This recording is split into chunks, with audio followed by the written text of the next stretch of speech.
Welcome to left and right. ఒక్క chance please. ఇప్పుడు మన రాష్ట్ర రాజకీయాల్లో తరచూ వినిపిస్తున్నటువంటి డైలాగ్ ఇది. అధికార తెలుగుదేశం పార్టీపై సమరశంఖం పూరించిన జనసేన అధినేత పవన్ కళ్యాణ్ పోరాట యాత్రలో తెలుగుదేశంపై విమర్శల యుద్ధం చేస్తున్నారు. అవినీతి పాలనకు చరమగీతం పాడి అవినీతి రహిత పాలన కోసం జనసేనకు అవకాశం ఇవ్వాలని పిలుపునిస్తున్నారు. అటు వైఎస్ఆర్ కాంగ్రెస్ పార్టీ వంచనపై గర్జన అంటూ తెలుగుదేశం 4 ఏళ్ల పాలనను ప్రజల్లోకి తీసుకెళ్తోంది. రాజన్న పాలన రావాలంటే జగన్కి అధికారం ఇవ్వాలంటూ ఆ పార్టీ నేతలు కూడా ఒక్క ఛాన్స్ ప్లీజ్ అంటున్నారు. ఇదే అంశంపై ఇవాళ డిస్కషన్ ప్రారంభిద్దాం. అంతకంటే ముందు విజయనగరం జిల్లా టూర్లో పవన్ స్పీచ్ సారాంశాన్ని ఓసారి చూద్దాం. మీరు పక్కన పార్టీకి ఎక్స్పోర్ట్కి సంబంధించి 200 ఎకరాలు ఇచ్చారు. గోల్డెన్ ఉద్యోగాలు కల్పిస్తారని చెప్పారు. ఎక్కడ 200 ఎకరాలు మీరు ఇచ్చేసారు, కానీ ఈ రోజు ఒక పరిశ్రమ లేదు. వచ్చిన మనకు ఉద్యోగాలు ఎక్కడ ఉన్నాయా? జిందాల్ ఇండస్ట్రీ వచ్చిందా మనకి? మరి భూమి మనకు తిరిగి ఇచ్చారా? మన రైతులు సాగు చేసుకోవాలి, కానీ వాళ్ళ పరిశ్రమలు పెట్టరు. మనల్ని సాగు లేదు.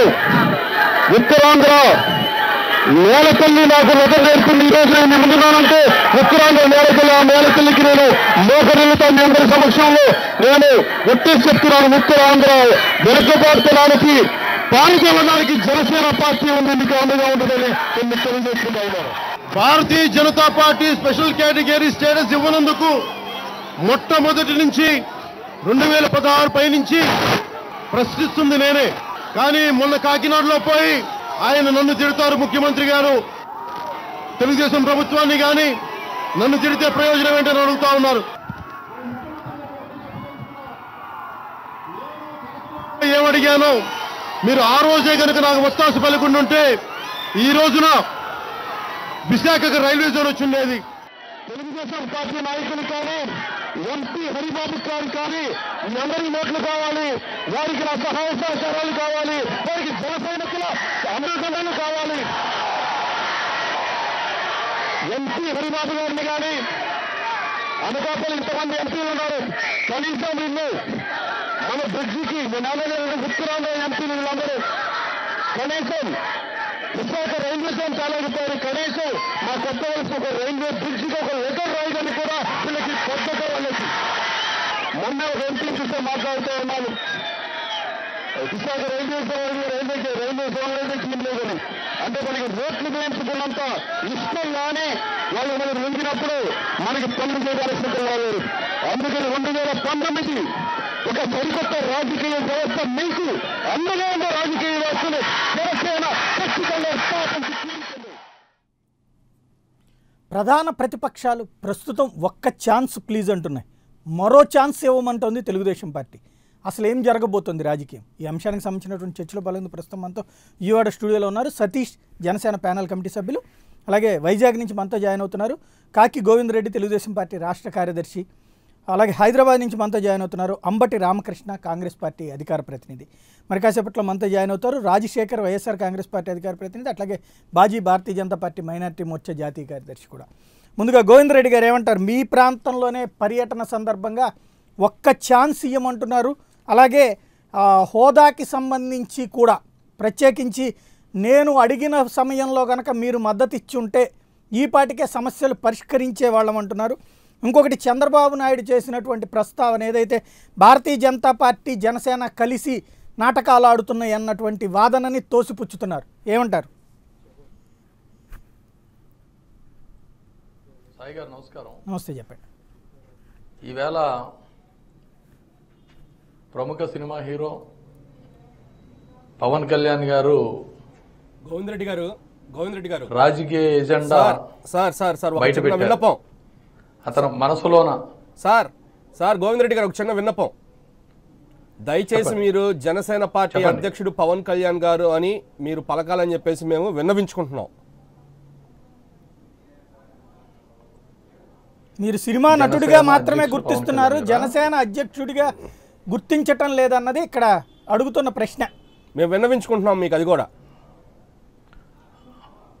ఓకే, తప్పకుండా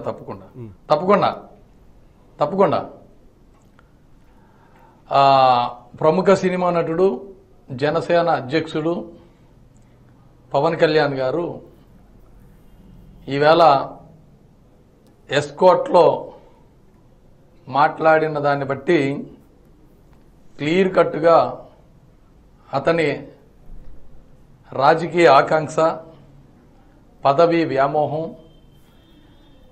సీఎం కుర్చీ మీద ఉన్న ఆశ బయటపెట్టారు. నిన్న కాక మొన్న జరిగిన విశాఖ పర్యటనలో నాకు ఒక ఓటు వేయండి, ఓటు వేసిన అధికారంతో నాకు సంబంధం లేదు, ప్రజల పక్షాన ఉంటాను, నేను ఎప్పుడూ మీ పక్షాన్ని నిలబడతాను, నాకు పదవీ వ్యామోహం లేదు, జనసేన అనేది ప్రశ్నించడమే తప్ప పదవులతో మాకు వ్యామోహం లేదు, నాకు డబ్బు మీద వ్యామోహం లేదు అని చెప్పిన వ్యక్తి మనసులో మాటని క్లియర్ కట్గా బయటపెట్టారు. 4 ఏళ్లు హైదరాబాదులో ఉంటూ అప్పుడప్పుడు ట్విట్టర్లో కామెంట్స్ పెడుతూ కేంద్రం మీద నేనే పోరాడానని చెప్పి పోరాడుతున్నాను, నా వెనక మీరు రావాల్సింది అని జనసేన అధ్యక్షుడు మాట్లాడిన మాటలు కానీ, ప్రత్యేక హోదా మీద మాట్లాడిన మాటలు కానీ, రైల్వే జోన్ మీద మాట్లాడిన మాటలు కానీ అతని రాజకీయ అవగాహన రాహిత్యాన్ని క్లియర్ కట్గా బయటపెట్టాయి. ఎందుకంటే ఎన్నికల్లో పోటీ చేసేటప్పుడు తెలుగుదేశం పార్టీ, జనసేన, బీజేపీ కూటమిగా వెళ్లడం, జనసేన పూర్తిగా ఎన్నికల్లో పోటీ చేయకుండా ఈ కూటమికి మద్దతు ఇవ్వడం జరిగింది. జరిగిన క్రమంలో కేంద్రంలో మోడీ గారు, రాష్ట్రంలో చంద్రబాబు నాయుడు గారు రావడం, మరి ఈయన కూడా మోడీ గారు పక్కన కూర్చొని కొంతకాలం సహవాసం చేయడం జరిగింది.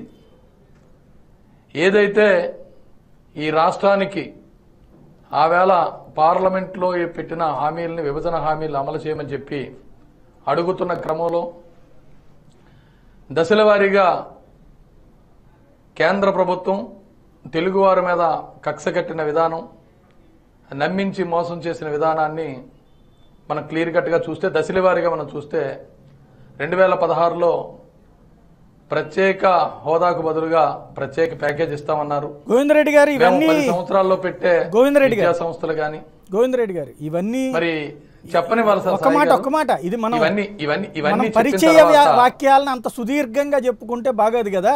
ఇక్కడ అడిగినటువంటి పాయింట్ నేరుగా ఇప్పుడు మీరు చెప్తున్న పాయింట్ ఉంది. తెలుసండి, ఇవాళ పాయింట్ మీద మాట్లాడండి. అయితే ఇప్పుడు ఆయన క్లియర్ గా చెప్తున్నారు, నాకు ఒక అవకాశం ఇవ్వండి అని చెప్తున్నారు. ఆయనకు ఒక అవకాశం ఇస్తే ఈవేళ ఏదైతే రాష్ట్రానికి జరిగిన న్యాయం చేస్తాను, మరి జనసేనకి అధికారం ఇవ్వండి అని అడుగుతున్నారు. ఈయనకి ఈ మధ్యకాలంలో జరిగిన కర్ణాటక ఎన్నికల్లో కుమారస్వామికి పట్టిన అదృష్టాన్ని దృష్టిలో పెట్టుకొని ఈయనకి కూడా కుర్చీ మీద వ్యామోహం పెరిగి ఈవేళ ప్రజల్లో ఆ రకమైన అప్పీల్ చేశారు. తప్పితే ఈయనకి ఉత్తరాంధ్రలో జరుగుతున్న నిన్న ఫ్రాంక్లిన్ టెంపుల్టన్ కంపెనీ గురించి మాట్లాడారు. ఈవేళ ఏదైతే స్థానికుడు శ్రీకాకుళం జిల్లా వాసి గేదెల వాసుకి ల్యాండ్ ఇవ్వలేదని చెప్పారు, అది ఆయన మాట్లాడే నాటికే అన్ని రకాల దశలు దాటి అన్ని రకాల పర్మిషన్స్ ఇచ్చి ల్యాండ్ కూడా అలాట్మెంట్ చేయడం జరిగింది.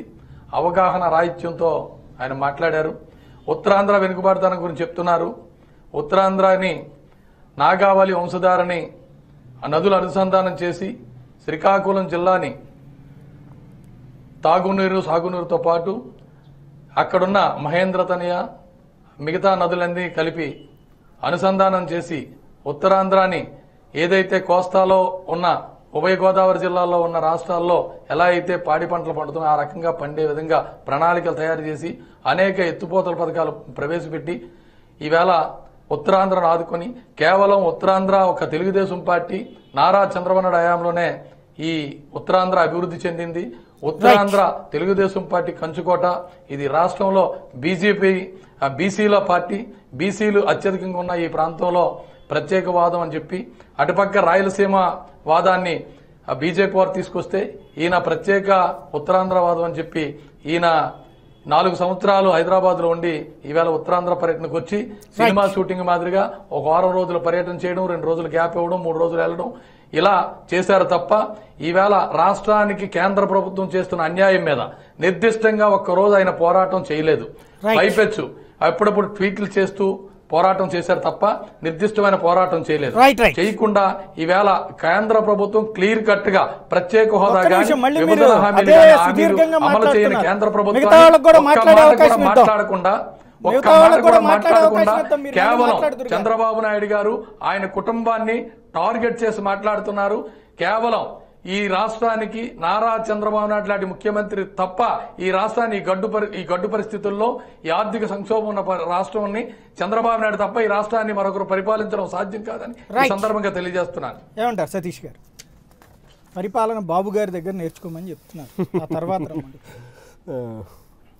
మొట్టమొదటిగా గోవిందరెడ్డి గారు, టీడీపీ వాళ్ళు తెలుసుకోవాల్సింది ఏంటంటే ఈ రోజు వరకు జనసేన పార్టీ అనేది ఎక్కడా కూడా మీరు ఓటేయండి జనసేన పార్టీకి అనే మాట పవన్ కళ్యాణ్ గారు మాట్లాడలేదు. కావాలంటే ఆన్ రికార్డ్స్ మీకు వీడియో ఇస్తా. రెండో విషయం ఏంటంటే గంగవరం పోర్టు దగ్గర కానీ సార్ ఒక్క విషయం నేను చెప్పనివ్వండి. నేను గంగవరం పోర్టు దగ్గర నుంచి వస్తున్నా. గంగవరం పోర్టులో ఆ రోజున మహిళలు తనను అడిగితే ఏమని, మిమ్మల్ని ఎలా నమ్మాలి అని అడిగితే కళ్యాణ్ గారు చెప్పిన మాట ఏంటంటే పవన్ కళ్యాణ్ గా నన్ను నమ్మద్దు. The ideology of the Pavan Kalyan అంటే సిద్ధాంతాలు నేను ఎలా పనిచేసుకొని వెళ్తున్నాను, మీరు దాన్ని చూసి నమ్మితే ఓటెయ్యండి అని చెప్పేసి అన్నారు. మీరు అది ఒకటి అర్థం చేసుకోవాల్సిన విషయం. రెండో విషయం ఏంటంటే మీ గవర్నమెంట్ టీడీపీ గవర్నమెంట్ రావడానికి ఆ రోజున బీజేపీ ఎంత సహాయం చేసిందో జనసేన కూడా అంతే సహాయం చేసింది. ఒకవేళ మనకి వ్యతిరేకంగా మాట్లాడితే ఆ మాట్లాడిన సమయంలో మీరు తెలుసుకోవాల్సిన విషయం ఏంటంటే మాకు వ్యతిరేకమైతే రాష్ట్ర సమగ్రతకు వ్యతిరేకం అనే విధంగా మీరు ఏదైతే ప్రచారం చేస్తున్నారో ఆ ప్రచారాన్ని తీవ్రంగా ఖండిస్తున్నాం మేము జనసేన పార్టీ తరఫున. రెండోది మీరు అన్నమాట ఏంటంటే రాజకీయ ఆకాంక్ష, పదవి వ్యామోహం, ఇలా మీరు కొన్ని వాక్యాలు వాడారు. అదే ఏదైతే పవన్ కళ్యాణ్ గారికి ఉందో మీకు 2014 ముందు అది తెలియలేదా? మీకు ఎందుకు తెలియలేదంటే ఒకే ఒక్క విషయం, అధికారంలోకి రావటానికి మీకు వ్యామోహం ఉంది కాబట్టి మీకు ఆ రోజున ఎలాగైనా అధికారంలోకి రావాలి అని చెప్పేసి మీరు కోరుకున్నారు కాబట్టి ఆ రోజున పవన్ కళ్యాణ్ గారి సపోర్ట్ తీసుకోవటం జరిగింది. మీ 40 సంవత్సరాల అనుభవం ఉన్న ముఖ్యమంత్రి గారిని ఒక్కసారి కనుక్కోండి. అలాగే ఇంతవరకు మీరు అన్నమాట గుర్తుంచుకోండి, మోడీ గారిని ఎలక్షన్ ముందు కలవటం జరిగింది. తర్వాత పార్లమెంటులో ఏదైతే గవర్నమెంట్ సెంట్రల్ గవర్నమెంట్ ఫామ్ అవుతుందో ఆ రోజు కలవటం జరిగింది. ఇంతవరకు తర్వాత మళ్ళా మోడీ గారిని కలవలేదు పవన్ కళ్యాణ్ గారు. మీరు తెలుసుకోండి. ఈ లోపల దగ్గర 29 సార్లు ఢిల్లీ చుట్టూ తిరిగింది ఎవరు? 40 సంవత్సరాల అనుభవం ఉన్నటువంటి ముఖ్యమంత్రి. ఆ తర్వాత 2016లో పవన్ కళ్యాణ్ గారు మాట్లాడినటువంటి మాటలు 2 పాచిపోయిన లడ్డూలు. మీరు అనుకుంటున్నట్టు ఆయనకి రాజకీయ అనుభవం లేదు, అయినా కానీ 2 పాచిపోయిన లడ్డూలు మన రాష్ట్ర గవర్నమెంట్ తీసుకుంటుంది, అది తీసుకుంటుందో లేదో చూద్దాం అన్నారు. ఆ తర్వాత చంద్రబాబు నాయుడు గారు 40 సంవత్సరాల అనుభవం ఉన్న చంద్రబాబు నాయుడు గారు ఎన్ని యూటర్న్లు తీసుకున్నారో ఈ రాష్ట్ర ప్రజలందరికీ కూడా తెలుసు. మేము చెప్పేది ఏంటంటే మీరు వ్యవస్థను నాశనం చేశారు, బలమైనటువంటి వ్యవస్థని. ఇంకొక విషయం చెప్పమంటారా మీకు? ఈ రోజున Jio number 3 16/3/2016, Jio number 13 11/8/2014, Jio number 16 9/9/2014. అంటే మీరు ఐటీ పాలసీ కోసం తెచ్చిన జియోల్లో నన్ను చెప్పమంటారా? మీకు జిఎస్టీ దగ్గర నుంచి ఆ రోజున వ్యాట్ సిఎస్టీ ఉంది, ఈ రోజున జిఎస్టీ దాకా మొత్తం కూడా ఆ కంపెనీలకి ఫ్రీగా ఇచ్చారు. మీకు తెలుసా? అందులో ట్రైనింగ్ ఇచ్చిన వాళ్ళకి కూడా గవర్నమెంట్ శాలరీ ఇస్తుంది. ఇదే విధంగా వీటన్నిటికీ సార్ వీటన్నిటికీ మూల కారణం ఏంటి అని అంటే అమెరికాలో ఉన్నటువంటి తమ బంధువుల కంపెనీలకి వాళ్ళందరికీ ఇక్కడ ల్యాండ్లు ఇచ్చి భూకబ్జాలకి పాల్పడుతుంది అని చెప్పేసి మేము ఘంటాపదంగా చెప్తున్నాం. ఇంకొక విషయం ఒకటి చెప్తాను మీకంతే తెలుసు సార్. మీ జనసేన జీవోలన్నీ ఇస్తాం, జీవోలన్నీ ఇస్తాం, జీవోలన్నీ ఇస్తాం, మా దగ్గర ఉన్నాయి, జీవోలన్నీ మా దగ్గర ఉన్నాయి. అత్యుత్తమ సాఫ్ట్వేర్ కంపెనీ అని తెలియదు. భారతదేశంలో అనేక రాష్ట్రాలు ఈ కంపెనీని తెప్పించుకోవడం కోసం పోరాటాలు చేసి ఆరాటాలు చేశారన్న సంగతి మీకు తెలియదు. మీకు గాలి ఆరోపణలు తప్ప మీకు నిర్దిష్టమైన పేర్లు చెప్తానండి. ఈ కంపెనీ పేర్లు చెప్తానండి. ఆఫీస్ మీరు చెప్పండి, ఆఫీస్ ఎక్కడున్నాయో మీరు చెప్పండి. విడిపోయేటప్పటికి 1% ఉన్నాయి ఈ రాష్ట్రంలో. ఈవేళ ప్రముఖ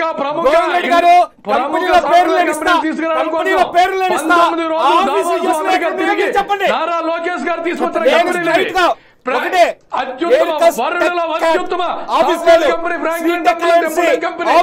కంపెనీ గురించి తెలియకుండా మీరు మాట్లాడతారు. ఆ కంపెనీ వస్తే ఎన్ని ఉద్యోగాలు తెలియకుండా మాట్లాడతారు. కంపెనీ లేదు, అడ్వైట్ కంపెనీ లేదు, క్యూ డేటా కంపెనీ లేదు. మీరన్ని గాలి కబుర్లు మాట్లాడతారు. కంపెనీ లేదు, చేయలేదు. కంపెనీలు ఉన్నాయి, ఇన్వెస్ట్మెంట్ కంపెనీ లేదు, కంపెనీ లేదు, కంపెనీ లేదు. జీవోలు ఇచ్చాం, గవర్నమెంట్ ఆర్డర్ ఇచ్చాం, పబ్లిక్ 10 పేర్లు చెప్పా, గెజిటెడ్ ఆర్డర్ లేవు. విషయం ఏంటంటే బాధ్యత లేదా మీరు 2014 ఎన్నికల్లో పోటీ చేసిన ప్రధానమంత్రి ఎందుకు ఇచ్చారు? కేవలం అందులో ఉన్నటువంటి వ్యక్తులకి అవకాశానికి పాల్పడి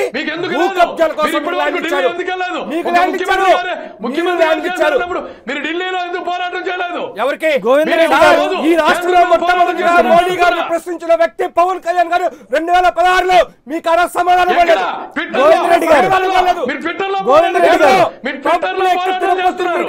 గోవిందరెడ్డి గారు మీటింగ్ లో అవతల వాళ్ళు కూడా మాట్లాడేది మీరు మాట్లాడండి. మీరు ఆవిర్భావ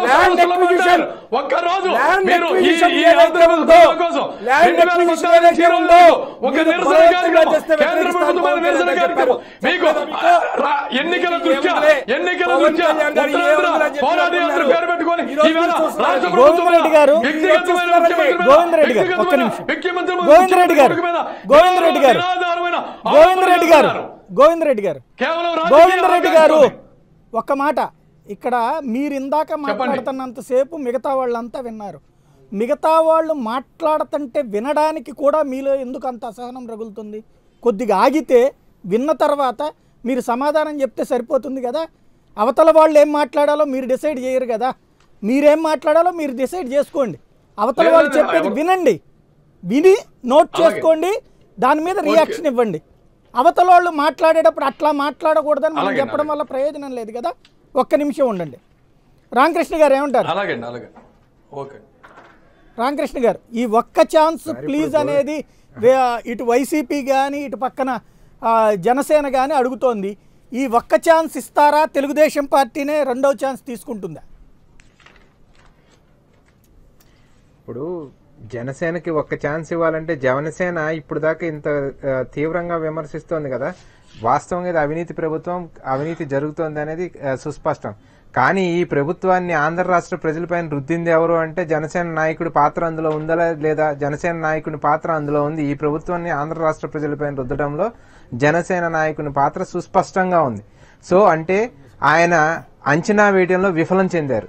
ఇప్పుడు రాజకీయ నాయకుడు అనేవాడికి కనీసం ఒక ముందు చూపు 10-15 సంవత్సరాల ముందు చూపు ఉంటుంది. ఆ 10-15 సంవత్సరాల ముందు చూపు అనే దాంట్లో వెరీ బిగినింగ్ స్టార్టింగ్ లోనే ఆయన అంచనా వేయడంలో విఫలం చెందినప్పుడు ఇంకా మనం ఈయనకి అధికారాన్ని కట్టబెట్టమని ఇప్పుడు స్వయంగా నేను చేస్తాను అని అడుగుతున్నారు. తర్వాత వాళ్ళు ఏం చెప్తున్నారు? నన్ను నమ్మొద్దు, నా ఐడియాలజీ నమ్మండి అంటున్నారు. మిమ్మల్ని నమ్మిన తర్వాత మీ ఐడియాలజీ ముందు పవన్ కళ్యాణ్ అనే ఆయన ఆ ఐడియాలజీని ఇంప్లిమెంట్ చేస్తారని నమ్మాలి కదా. ఐడియాలజీ వేరు, పవన్ కళ్యాణ్ వేరు. సో పవన్ కళ్యాణ్ నమ్మితేనే ఐడియాలజీని నమ్మగలుగుతాం. పవన్ కళ్యాణ్ నమ్మకుండా ఐడియాలజీని నమ్మలేం. తర్వాత టీడీపీ ఇందాక చెప్తున్నారు పదవీకాంక్ష, పదవి వ్యామోహం, పెద్ద పెద్ద పదాలు చెప్తున్నారు కదా. అయ్యా పదవీకాంక్ష, పదవి వ్యామోహం అంటే ముఖ్యమంత్రి కుర్చీ మీ చేతిలోనే ఉంది. మళ్ళా కొడుకును కూడా తీసుకొచ్చి మంత్రి చేసుకుని కుటుంబంలో పదవులు పంచుకుంటా వేరే వాళ్ళకి పదవీకాంక్ష, పదవి వ్యామోహం అంటే డెమోక్రసీలో ఎవరికైనా ఉంది. ఆ రైట్ క్లెయిమ్ చేసుకునే రైట్ ఉంది. ప్రజల్లోకి వెళ్లి పోరాడతారు, తెచ్చుకుంటారు. అంతేగాని ఎవరన్నా వెళ్ళి పోరాడారు, మిమ్మల్ని తిట్టారనో మీరు చేసే అవినీతిని ఎండగట్టారనో మాట్లాడంగానే వాళ్ళకి పదవీకాంక్షలు, వాళ్ళ వ్యామోహాలు వ్యూహాలు అని మనం మాట్లాడడం అనేది కరెక్ట్ కాదు. బీసీల పార్టీ అని మీరు చెప్పుకుంటున్నారు. బీసీల పార్టీ అనేది గతంలో పెద్ద ఆయన ఎన్టీఆర్ గారు ఉన్నప్పుడు మీది బీసీల పార్టీ ఏమో కానీ ఇప్పుడు మీది బీసీల పార్టీ కాదు. బీసీలకు మీరు ఈ రోజు చేస్తున్న అంత అన్యాయం వేరే ఏ పార్టీలో కూడా జరగట్లేదు సార్. ఉదాహరణకి చిన్న ఉదాహరణ చెప్తాను. ఆంధ్ర రాష్ట్రం ఫామ్ అయిన తర్వాత ఈనాటి వరకు 6 రాజ్యసభ స్థానాలు ఖాళీ అయితే 6లో 2 పార్టీలు కూడా అటు వైసీపీ కావచ్చు ఇటు టీడీపీ కావచ్చు ఒక్కళ్ళు కూడా బీసీలకు ఇచ్చిన దాఖలాలు లేవు వీళ్ళు. సో ఈ టీడీపీ నలుగురు అయితే నలుగురులో ఒక్క బీసీ లేడు రాజ్యసభకి వీళ్ళు పంపిన దాంట్లో. సో ఇంకా మీరు బీసీల పార్టీ అని క్లెయిమ్ చేసుకునే అవకాశమే లేదు. మీరు పోతే వైసీపీకి వస్తే వాళ్ళు కూడా ఒక్క అవకాశం అని అడుగుతారు. వాళ్ళ ఒక్క అవకాశం ఏంటో ఎందుకు అడుగుతున్నారు, వాళ్ళు ఏం చేద్దామని అడుగుతున్నారంటే గతంలో కాంగ్రెస్ పార్టీ ఈ రాష్ట్రానికి ఏ అయితే మేళ్లు చేసిందో ఏ అయితే ప్రజలకు మంచి పనులు చేసిందో అవి మేము చేస్తాము అనే దానికి ఒక్క అవకాశం ఇవ్వండి అని అడుగుతున్నారు. అవి కాంగ్రెస్ పార్టీయే చేయగలదు. మళ్ళీ మీరు వచ్చి అవి చేయాల్సిన అవసరం ఏముంది? కాంగ్రెస్ పార్టీ ఇంప్లిమెంట్ చేసిన పథకాలు మీరు తెచ్చి మళ్ళీ ప్రజలకేమి ఇవ్వాల్సిన పని లేదు. చిన్న ఉదాహరణ సార్, ఈ ప్రాంతీయ పార్టీగా ఇప్పుడు టీడీపీ దగ్గర ఆల్మోస్ట్ 20 ఎంపీ స్థానాలు ఉన్నాయి, వైసీపీ దగ్గర 5 ఎంపీ స్థానాలు ఉన్నాయి. 25 స్థానాలు ప్రాంతీయ పార్టీలో ఉంటే వీళ్ళిద్దరు కూడా కేంద్రం నుంచి ఏమీ సాధించుకురాలేని పరిస్థితి. సో ఇంకా ప్రాంతీయ పార్టీలకు ఆయన వీళ్ళని నమ్మి వీళ్లకు ఓట్లేసి ఆంధ్ర రాష్ట్ర ప్రజలు మళ్ళీ మరోసారి మోసపోవాల్సిన అవసరం లేదు. ఏదైతే ఈ రాష్ట్రానికి అమలు జరగాలి అని ఇప్పుడు దాకా గోవిందరెడ్డి గారు ప్రత్యేక హోదా గానీ ఇవన్నీ మా గురించి మాట్లాడుతున్నారో అవన్నీ సుస్పష్టంగా చెప్తున్నారు. రాహుల్ గాంధీ గారు నేను రాగానే ఆంధ్ర రాష్ట్రానికి ఇస్తారని. సో జాతీయ పార్టీగా ఉన్న ఈ కాంగ్రెస్ పార్టీ ఏదైతే ఉందో ఈ రాష్ట్రానికి అవన్నీ అమలు చేస్తున్నాయి. కాబట్టి మేమంటున్నాం కాంగ్రెస్ పార్టీని మళ్ళీ దాని వైపు చూడాల్సిన అవసరం ఆవశ్యకత ఎంతైందా ఉంది అంటున్నాం సార్. రైట్. ఒక నిమిషం నేను ఒక చిన్న క్లారిటీ ఇస్తాను రామకృష్ణ గారికి. సార్ మీ ఏదైతే 2014 ఎలక్షన్లో పవన్ కళ్యాణ్ గారు టీడీపీ బీజేపీతో కలిసి ప్రచారం చేశారో ప్రతి మీటింగ్లో కూడా మీరు చూసుకోండి, కావాలంటే ఆన్లైన్లో ప్రతి ప్రోగ్రాము అవైలబిలిటీ ఉంది. ఏదైతే కరప్షన్ లెస్ గవర్నమెంట్గా పనిచేయాలి అని చెప్పేసి ఒకవేళ ప్రజలకి ఇబ్బంది జరిగితే నేను బయటకు వచ్చి ప్రజల తరపున మాట్లాడతాను అని చెప్పేసి 2014లోనే చెప్పారు. ఈ విషయాన్ని మీరు గ్రహించండి. ఎందుకు చెప్తున్నారంటే ఈ మాట, రాజకీయంలో ఎప్పుడు ఎవరు ఏం చేస్తారు అన్నది ఆయనకు ఒక ఐడియాలజీ ఉంది. వాళ్ళు ఆ రోజున మాట్లాడిన మాటల్ని చెయ్యకపోతే పవన్ కళ్యాణ్ గారు ప్రశ్నిస్తా అన్నారు. 2016 నుంచే పవన్ కళ్యాణ్ గారు ప్రశ్నించడం మొదలు పెట్టారు. గవర్నమెంట్ కి సార్ మీరు చెప్పిన పాయింట్ నాకు అర్థమైంది సార్. నేను చెప్తాను ఒక చిన్న మాట. మీరు చెప్పిన పాయింట్ నాకు అర్థమైంది. గవర్నమెంట్ కి 5 సంవత్సరాల సమయం, 5 సంవత్సరాల సమయంలో 4 సంవత్సరాల సమయం ఆల్మోస్ట్ గడిచిపోయింది. అంటే 90% సమయం గడిచిపోయిన తర్వాత కానీ మీకు అర్థం కాలేదా గురించి పవన్ కళ్యాణ్ గారు మాట్లాడారు. అలాగే ఆక్వా ఫుడ్ పార్క్ గురించి మాట్లాడారు. అలాగే ఉద్యానం విషయం గురించి మాట్లాడారు. తమలపాకులతో తట్టునట్టుగా ఒక రిక్వెస్ట్ పెట్టారు. ల్యాండ్ పూలింగ్ లో వీళ్ళని కూడా ఒప్పించి తీసుకోండి తప్ప ఎక్విజిషన్ చేయొద్దు అని చిన్న మాట చెప్పారు. తర్వాత దాని గురించి ఎక్కడన్నా ఊసెత్తిన దాఖలాలు ఉన్నాయా? దాని గురించి ఊసెత్తిన దాఖలాలు ఉన్నాయా? మీరు హింట్ ఇచ్చి వచ్చారు. ఆ ల్యాండ్ పూలింగ్ మిగతా గ్రామాల్లో ఎలా తీసుకున్నారో ఇక్కడ కూడా అలాగే ల్యాండ్ పూలింగ్ చేసి తీసుకోండి దయచేసి, అంతే తప్ప మీరు చంద్రబాబు నాయుడు పాలసీ నేమ్ పూర్తిగా ల్యాండ్ పూలింగ్ పాలసీ నేమ్ వ్యతిరేకించలేదు. అక్కడ మీరు ఒక సంధ్య ఒక సయోధ్య చేయడానికి అది ఒక సంధ్య సయోధ్య కుదర్చడానికి వెళ్ళొచ్చారు ఆ రోజు. దానికి జనసేన పార్టీ వ్యతిరేకం. బలవంతంగా మీ చేత చేపిస్తే దానికి జనసేన పార్టీ వ్యతిరేకం. అదే స్టాండ్ మీద ఆ రోజు నుంచి ఈ రోజుకి జనసేన పార్టీ ఉంది. రైట్. ఏమంటారు బాజీ గారు? ఈవేళ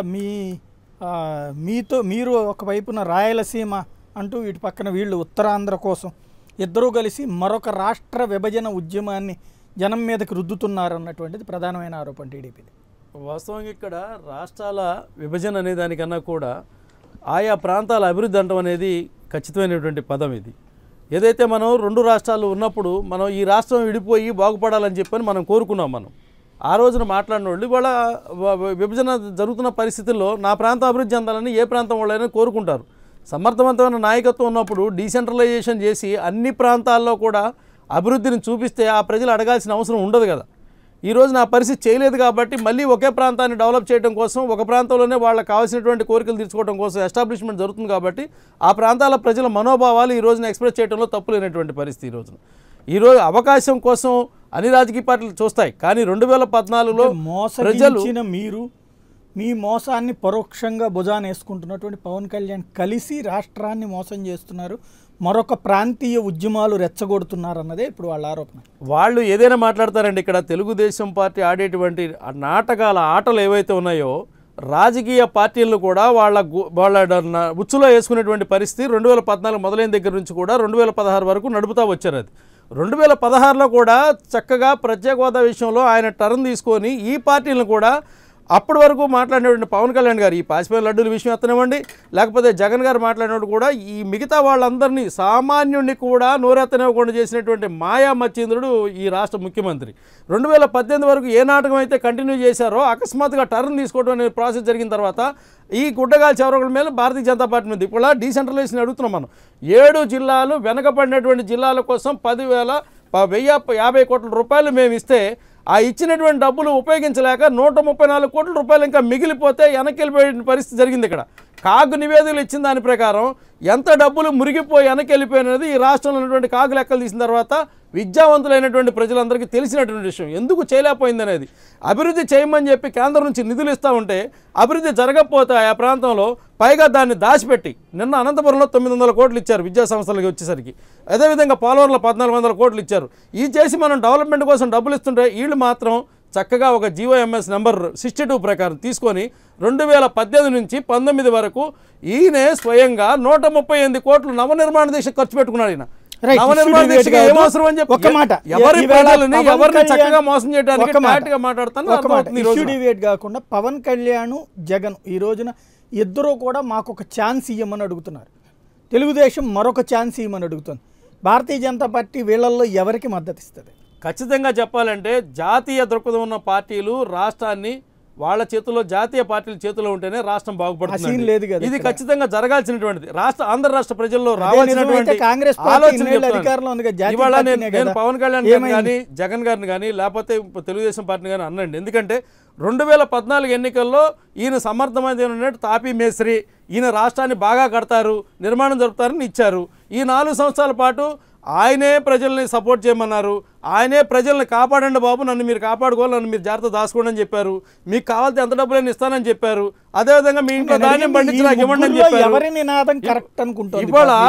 ఇవాళ అక్కడ దాకా కంచుల దాకా వచ్చి వెళ్ళిపోయినటువంటి జగన్ గారు కానీ లేకపోతే పాదయాత్ర చేసి తన కొడుకు కోసం రాష్ట్రంలో ఆయన రాజ్యాన్ని స్థాపించిన చంద్రబాబు నాయుడు గారు కానీ వీళ్ళిద్దరి వల్ల కూడా కుటుంబ పార్టీలు ఈయన ఏమంటాడంటే వైఎస్ఆర్సీపీని ఏమంటాడంటే మీరు వారం కాదు కాబట్టి టీడీపీ అన్నట్టు జనసేన వారం కోరుకుంటున్నారు. కాదండి, ఇక్కడ ప్రజలు చూస్తా ఉన్నారు కదా, మీరు వారం శుక్రవారం జైలుకి వెళ్ళే వాళ్ళని ఈయనేమో ఆయన అంటాడు.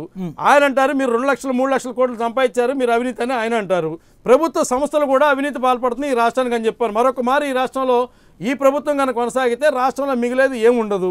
ఒకప్పుడు అనుకున్నాం మనం ఎవరికి మద్దతు ఇస్తారు లేదా ఎవరు మద్దతు తీసుకుంటారు. కుటుంబ పార్టీలు వదిలిపెట్టి జాతీయ దృక్పథంతో ఈ రాష్ట్రంలో జాతీయ పార్టీలు ఈ రాష్ట్రానికి మేలు ఎవరైతే చేస్తారో ఆ పార్టీలు, అందులో భారతీయ జనతా పార్టీ ఈ రాష్ట్ర అభివృద్ధి కట్టుబడి ఉంది కాబట్టి భారతీయ జనతా పార్టీ ప్రజలు ఆశీర్వదించాల్సిన అవసరం ఉంది.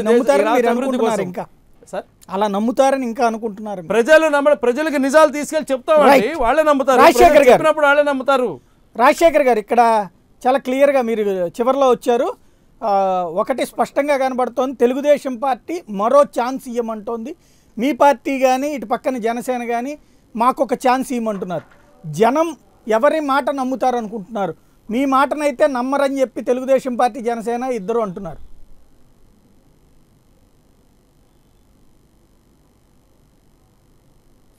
సాయి గారు చెప్పండి రాజశేఖర్ గారు చెప్పండి. ఇప్పుడు తెలుగుదేశం పార్టీకి గత ఎన్నికల్లో బీజేపీ కానీ జనసేన కానీ పూర్తి స్థాయిలో మద్దతు ఇచ్చి ఆంధ్ర రాష్ట్ర ప్రజలకు 600 పైచీలకు హామీలు ఇచ్చి ఈ 3 పార్టీలు కూడా ఎన్నికలకు వెళ్ళి గెలవడం జరిగింది. గెలిచాక 4 సంవత్సరాల నుండి కేంద్రం నుంచి రావాల్సినటువంటి నిధుల్ని రాబట్టుకోవడంలో విఫలమయ్యి బీజేపీ తోటి 4 సంవత్సరాలు లాలూచి పడి బీజేపీ తోటి 4 సంవత్సరాలు ఇటు జనసేన కానివ్వండి బీజేపీ కానివ్వండి తెలుగుదేశం కానివ్వండి, ముగ్గురు కలిసి కూడా 4 సంవత్సరాలు పయనించారు. 4 సంవత్సరాల తర్వాత ఒకళ్ళ మీద ఒకళ్ళు విమర్శలు చేసుకుంటూ ఈరోజు తెలుగుదేశం వాళ్ళు అయితేమి, జనసేన వాళ్ళు అయితేమి విడిపోవడం జరిగింది బీజేపీ నుండి. ఇప్పుడు 4 సంవత్సరాల తర్వాత రాష్ట్ర ప్రజల గురించి, రాష్ట్ర ప్రజల సమస్యల గురించి, ఆంధ్ర రాష్ట్ర ప్రాజెక్టుల గురించి, అభివృద్ధి కార్యక్రమాల గురించి ఈరోజు మాట్లాడుతూ ఉన్నారు. కాబట్టి వాళ్ళని ప్రజలను నమ్మే పరిస్థితుల్లో లేరు. ఈరోజు 4 బడ్జెట్లలో 5 బడ్జెట్లో కూడా అన్యాయం జరిగినప్పటికీ ఏ రోజు కూడా నోరు మెదపినటువంటి తెలుగుదేశం జనసేన నాయకుల్ని రాష్ట్ర ప్రజలు నమ్మే పరిస్థితుల్లో లేరు. తెలుగుదేశం పార్టీ ఈ 2 పార్టీల మద్దతుతో అధికారంలోకి వచ్చి ఈ రాష్ట్ర అభివృద్ధికి తీవ్ర స్థాయిలో నష్టం కలిగించింది. కాబట్టి అందుకే మేము అడుగుతూ ఉన్నాం, రాష్ట్ర ప్రజల్ని మాకు ఒక అవకాశం ఇవ్వండి, మీకు సేవ చేసుకునేటువంటి అవకాశం మాకు ఇవ్వండి. ఈ రాష్ట్ర అభివృద్ధికి శక్తి వంచన లేకుండా కృషి చేస్తామనేటువంటి విషయాన్ని జగన్మోహన్ రెడ్డి గారు చెప్తా ఉన్నారు. తప్పకుండా ఈ రాష్ట్ర ప్రజలు మాకు అవకాశం ఇస్తే తప్పకుండా మేము ఈ రాష్ట్ర అభివృద్ధికి తోడ్పడతామని తెలియజేస్తున్నాం. సాయి గారు, అవకాశం వస్తుందని మీరు నమ్ముతున్నారా? మరొకసారి అవకాశం ఇస్తే ఇప్పటికే రాష్ట్రాన్ని గాడిన పెట్టాం, ఇంకా అద్భుతమైనటువంటి పాలనను అందిస్తాం, ప్రణాళికలు కూడా మా దగ్గర సిద్ధంగా ఉన్నాయని తెలుగుదేశం అంటుంది. వాళ్ళు ఏం చెయ్యలేకపోయారు కాబట్టి ఏం చెయ్యాలో ప్రణాళికలు మా దగ్గర ఉన్నాయని జనసేన అంటుంది. మీ దగ్గర ఏముంది?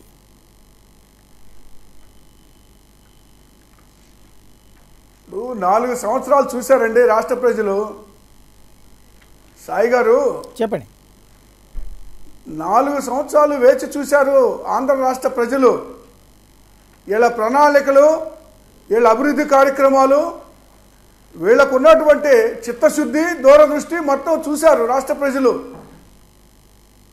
కాబట్టి మళ్ళీ మోసపోవటానికి ఆంధ్ర ప్రజలు లేరు అని నా అభిప్రాయం అండి. రైట్ గోవింద్ రెడ్డి గారు. ఎందుకంటే ఈ 4 సంవత్సరాలు కూడా కేంద్రంతో లాలూచి పడి మరి వీళ్ళకి సంబంధించినటువంటి కేసులు మాఫీ చేసుకోవడానికి, వీళ్ళు చేసేటువంటి అవినీతిని కాపాడడానికి కేంద్రాన్ని ఉపయోగించుకున్నారు తప్పితే, అదేవిధంగా 23ని పార్టీలో చేర్చుకొని మళ్ళీ అసెంబ్లీ సీట్లు పెంచుకునేడానికి ప్రయత్నం చేశారు తప్పితే ఈ రాష్ట్ర అభివృద్ధి కోసం ఏమాత్రం ప్రయత్నం చేయలేదని తెలియజేస్తున్నాను సాయి గారు.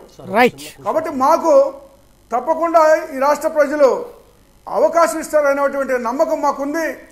గత ఎన్నికల్లో కూడా స్వల్పంగానే మేము ఓడిపోవడం జరిగింది. ఒక్క నిమిషం. 44% ఓట్ల శాతం సాధించాం మేము. అప్పుడు వాళ్ళందరూ కలిసినప్పటికీ ఒంటరిగా పోటీ చేసి మేము ఆ స్థాయికి వచ్చాము. ఈసారి తప్పకుండా రాష్ట్ర ప్రజలు మిమ్మల్ని వైసీపీ పార్టీ వాళ్ళని సూటిగా ఒక ప్రశ్న తలుచుకున్నా. మేము బీజేపీతో, టీడీపీతో ఏ విషయాల మీద మేము రాజీ పడ్డాం?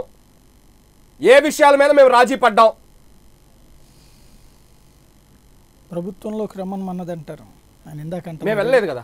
అంటే ప్రభుత్వానికి ఓటేయమని అడిగింది మీరే కదా అని అడుగుతారు. ఆ రోజున మేము ఓటేయమన్నప్పుడు పవన్ కళ్యాణ్ గారు ఏ సినారియోలో ఏమేమి మాటలు చెప్పారో ప్రతి ఒక్కరికి తెలుసు, మీకు కూడా తెలుసు.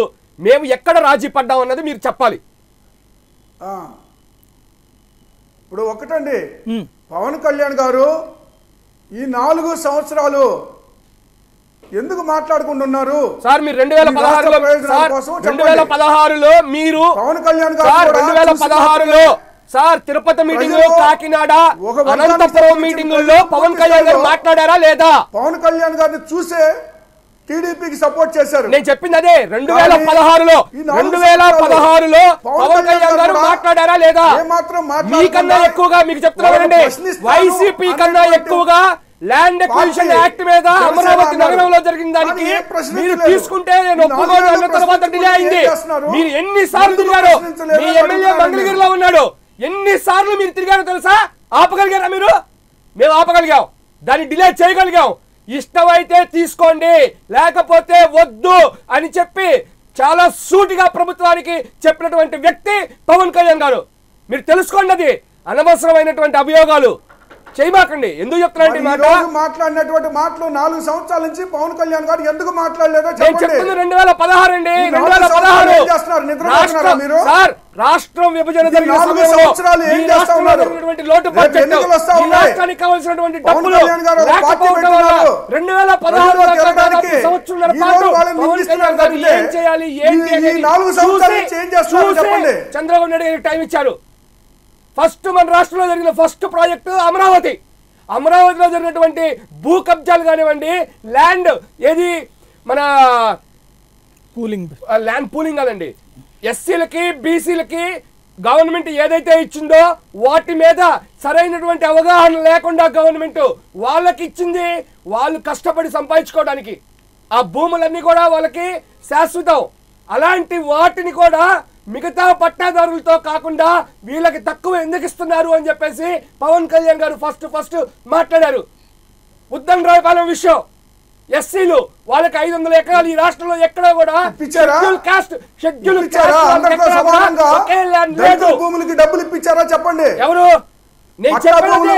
దానికి ఇవ్వకపోతేనే పవన్ కళ్యాణ్ గారు ఆ పని చేశారా చేయలేదా చెప్పండి. అది అది ఇప్పుడు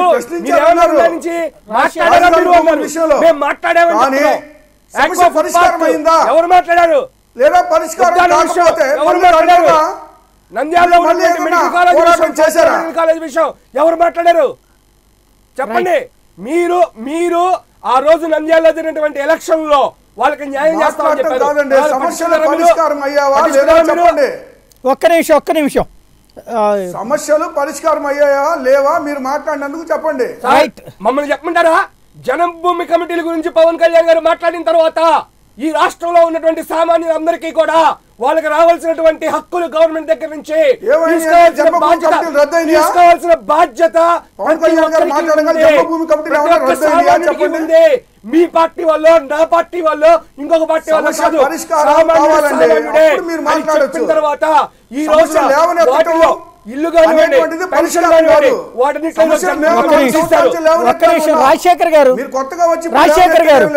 రాజశేఖర్ గారు సమస్యలు అధికార పక్షం మీద ఆరోపణలు చేయడం లేదా అధికార పక్షం తప్పుల్ని ఎత్తి చూపెట్టడం అనేటువంటిది ఒక కాన్సెప్ట్ ఉంటుంది. పరిష్కారం అనేది రెండో కాన్సెప్ట్.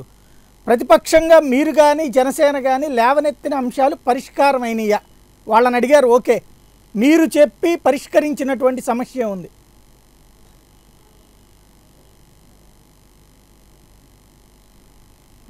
సాయి గారు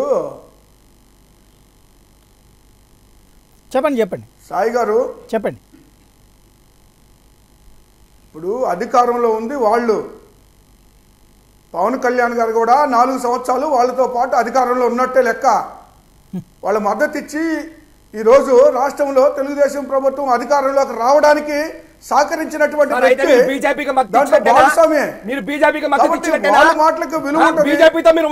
పరిష్కారం చేయాలి. పరిష్కార మార్గాన్ని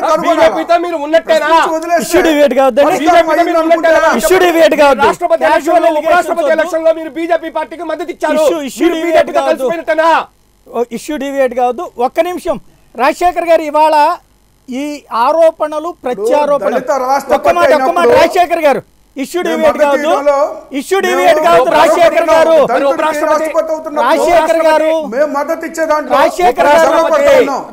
గారు ఇష్యూ డివేట్ కావద్దు. ఇక్కడ బేసిక్ గా పబ్లిక్ ఛాన్స్ ఇస్తారు అని అనుకుంటున్నారు. ఎందుకంటే 40 years అనుభవం ఉన్నటువంటిది ఒక పక్కన, రెండో పక్కన కొత్త వ్యక్తులు, కొత్త నాయకులు ఎవరికి ఛాన్స్ ఇస్తారు అనేటువంటి మీమాంసలో అనుభవం ఉన్నటువంటి వాళ్ళకి ఇవ్వడం కంటిన్యూ అవ్వడం బెటర్ అనుకుంటారా, లేకపోతే కనుక లేదు కొత్త వాళ్ళు వస్తే ఏదన్నా సాధిస్తారనుకుంటారా?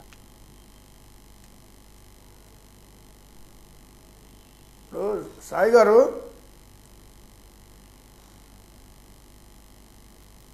చెప్పండి. రాజశేఖర్ గారు సాయి గారు ఇప్పుడు గత ఎన్నికల్లో కేవలం చంద్రబాబు నాయుడు గారు 40 సంవత్సరాల అనుభవం ఉంది, ఈ రాష్ట్రాన్ని బాగు చేస్తాడు, గతంలో మరి 9 సంవత్సరాలు ముఖ్యమంత్రిగా చేశారు, 10 సంవత్సరాలు మరి అపోజిషన్ లీడర్గా ఉన్నారు, కాబట్టి తప్పకుండా ఏదో సాధిస్తారు, ఏదో చేస్తారు అనేటువంటిది ఒకటి. రైతులకి రుణమాఫీ అనేటువంటిది వాగ్దానం చేయటం జరిగింది. ఇలాంటివన్నీ ప్రజలు నమ్మారు. నమ్మి తెలుగుదేశానికి అవకాశం ఇచ్చారు, అధికారం ఇచ్చారు. కానీ వాళ్ళు చేసింది ఏం చెప్పండి? రైతులు రుణమాఫీ అన్నారు. దాదాపు 87,000 కోట్ల రూపాయలు రాజశేఖర్ గారు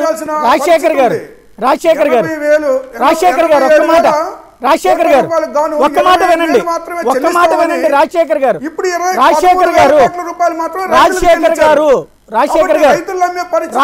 గారు ఒక్క మాట వినండి. చెప్పండి. ఇక్కడ బేసిక్ గా జరిగినట్టు చెప్పాలా, జరగనట్టు చెప్పాలా? ఇప్పుడు క్లియర్ గా రుణమాఫీకి సంబంధించి పూర్తి రుణమాఫీ చేస్తానన్నారు, చెయ్యలేదు. దాని వరకు ఓకే. సేమ్ టైం అసలు రుణమాఫీ జరగలేదంటాం కూడా తప్పే కదా. ఓ పక్కన రుణమాఫీ జరిగింది, 50,000 లోపు జరిగింది. మీరు 83,000 కోట్లని మీరు లెక్కేసుకుంటున్నారు. లెక్కలు వదిలేయండి. నేను అడిగేది 50,000 లోపు వాళ్ళకి పూర్తిగా రుణమాఫీ జరిగింది. అదే సందర్భంలో 1,50,000 వాళ్ళకి 5 దశలు అన్నారు, అందులో 3 దశలు అయితే డబ్బులు వచ్చినాయి. ఇంత క్రియల్ క్రిస్టల్ సిచ్యుయేషన్లో కూడా, కష్టాల సిచ్యుయేషన్లో కూడా ఇచ్చారు, వాళ్ళకి సంబంధించి ఆదుకునే ప్రయత్నం చేశారు అనేది పట్టించుకోరంటారా? అదేనండి నేను ముందే చెప్పా మాట. ఎన్నికలప్పుడు రుణమాఫీ అని చెప్పారు. నేను ఫస్ట్ పదమే ఆ పదం వాడా. కానీ అస్సలు ఇవ్వకపోవడం అనేది కాదు కదా. కొంతే చేశారు అంటంలో తప్పులేదు. అసలు ఇవ్వలేదు అని చెప్పడం ద్వారా మీరు రాంగ్ సంకేతం ఇవ్వడమే కదా. అసలు ఇవ్వలేదని మేము మాట్లాడలేదండి. అదే 83,000 కోట్ల రూపాయలు అవన్నీ మీరు వేసుకున్న లెక్కలు 83,000 కోట్లు అవుతాయి. ఎవడి వల్ల ఇవ్వడం కాదు అని. వాళ్ళైతే 50,000 లోపల 87,000 కోట్ల రూపాయలు. అది మీ లెక్క. అది మీరు ఆ లెక్క వేసుకుని మీరు ఇవ్వలేదు. కానీ 50,000 లోపు వాళ్ళందరికీ క్లియర్ గా అయితే మాఫీ అయిపోయింది కదా. 1,50,000 వాళ్ళందరికీ కూడా మాఫీ 3 దశలు అయితే జరుగుతోంది కదా. ఈ 83,000 కోట్లు అయి ఉంటే వాళ్ళు ఇవ్వగలిగే వాళ్ళు కాదు కదా. 10,000-15,000 కోట్లే కదా వాళ్ళు ఇచ్చింది. ఇంకో 15,000 కోట్లు అయితే అయ్యేదా డబ్బులు లేవంటున్నారు. అట్లాంటి ఇచ్చినట్టు చెప్పి మేమైతే ఇట్లా ఇస్తామని చెప్పడం కరెక్టా? ఏమీ లేదు అని నెగిటివ్ యాంగిల్లో జనంలోకి వెళ్ళడం కరెక్టా? మేము చెప్పేది అదే సాయి గారు. అలా చెప్పడంలో తప్పలేదు. మేము చెప్పేది అదే. రైట్. ఇవ్వాల్సింది ఎంత, ఇస్తామన్నది ఎంత, ఇచ్చింది ఎంత అని చెప్తా ఉన్నాం. రైట్. గుడ్. ఒక్క నిమిషం అండి. ఇప్పుడు ఒక చిన్న బ్రేక్ తీసుకుందాం. బ్రేక్ తర్వాత ఒక్క ఛాన్స్ అంటున్నటువంటి నేతలలో ఎవరికి ఛాన్స్ ఇస్తారు? మీరు కూడా మీ అభిప్రాయాలు పంచుకోవచ్చు. కింద 2 ఫోన్ నెంబర్ స్క్రోల్ చేస్తున్నాం. ఆ నెంబర్కి కాల్ చేసి మీ అభిప్రాయాలు పంచుకోవచ్చు. Welcome back. ఒక్క ఛాన్స్కు ఉన్నటువంటి అవరోధం ఏంటి? గోవింద్ రెడ్డి గారు, ఇందాక మీరు ప్రధానంగా ఒక అంశం ప్రస్తావించారు. మిగతా వాళ్ళకి ఎవరికి అనుభవం లేదు, పూర్తిగా చంద్రబాబు నాయుడికి అనుభవం ఉందనేసి. ఆ అనుభవం అనేటువంటి దాని వలన ఏం సాధించారు, ఏం సాధించలేదు అనేది రాష్ట్ర ప్రజలకి తెలిసినప్పుడు కాకుండా మళ్ళొక ఛాన్స్ ఇస్తారా?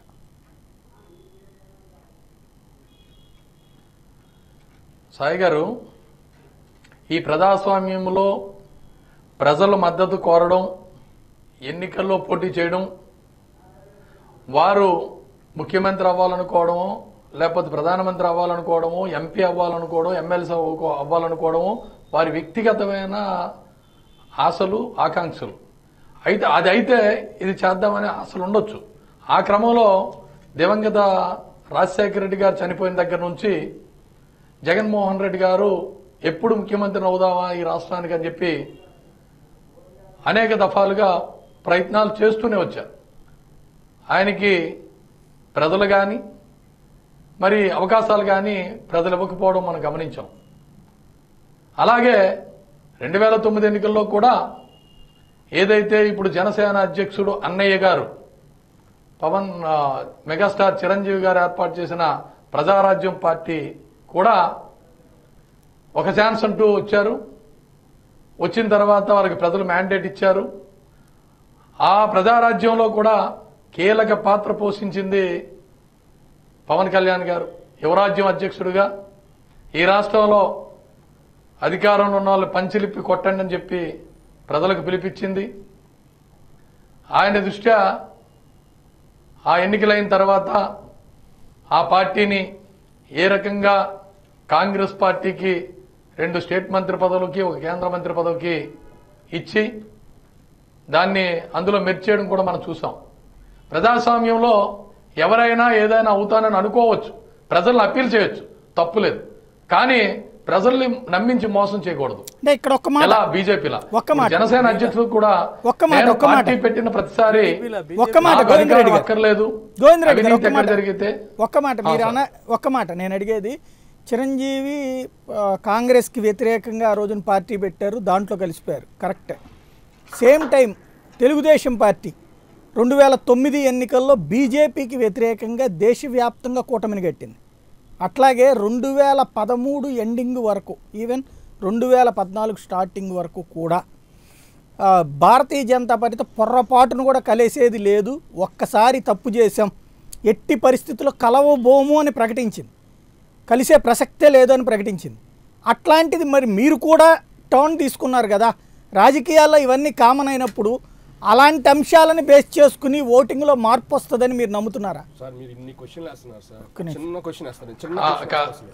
సాయి గారు, గోవింద్ రెడ్డి గారు, మీరు అడిగిన ప్రశ్నలో డిఫరెంట్ ఇష్యూస్ ఉన్నాయి. లేదు నేను చిన్న క్వశ్చన్ ఒకటి సార్ గోవింద్ రెడ్డి గారు ఒక్కసారి దానికి సబ్ క్వశ్చన్ ఏదో ఆయన వేస్తానంటున్నారు, చిన్న క్వశ్చన్ నేను అడిగేది, ఎన్టీ రామారావు మాట్లాడివ్వండి సార్, నన్ను మాట్లాడిన తర్వాత మళ్ళీ మీరు మాట్లాడండి, పూర్తిగా నాకు అవకాశం చెప్పండి. మీరే మాట్లాడండి, మళ్ళీ మీరే మాట్లాడండి. వినండి జనసేన నాయకులు, మీరు ఆగండి ఒక్క నిమిషం ప్లీజ్. ఇప్పుడు సాయి గారు మీరు అడిగిన ప్రశ్నలో 2 డిఫరెంట్ ఇష్యూస్ అండి.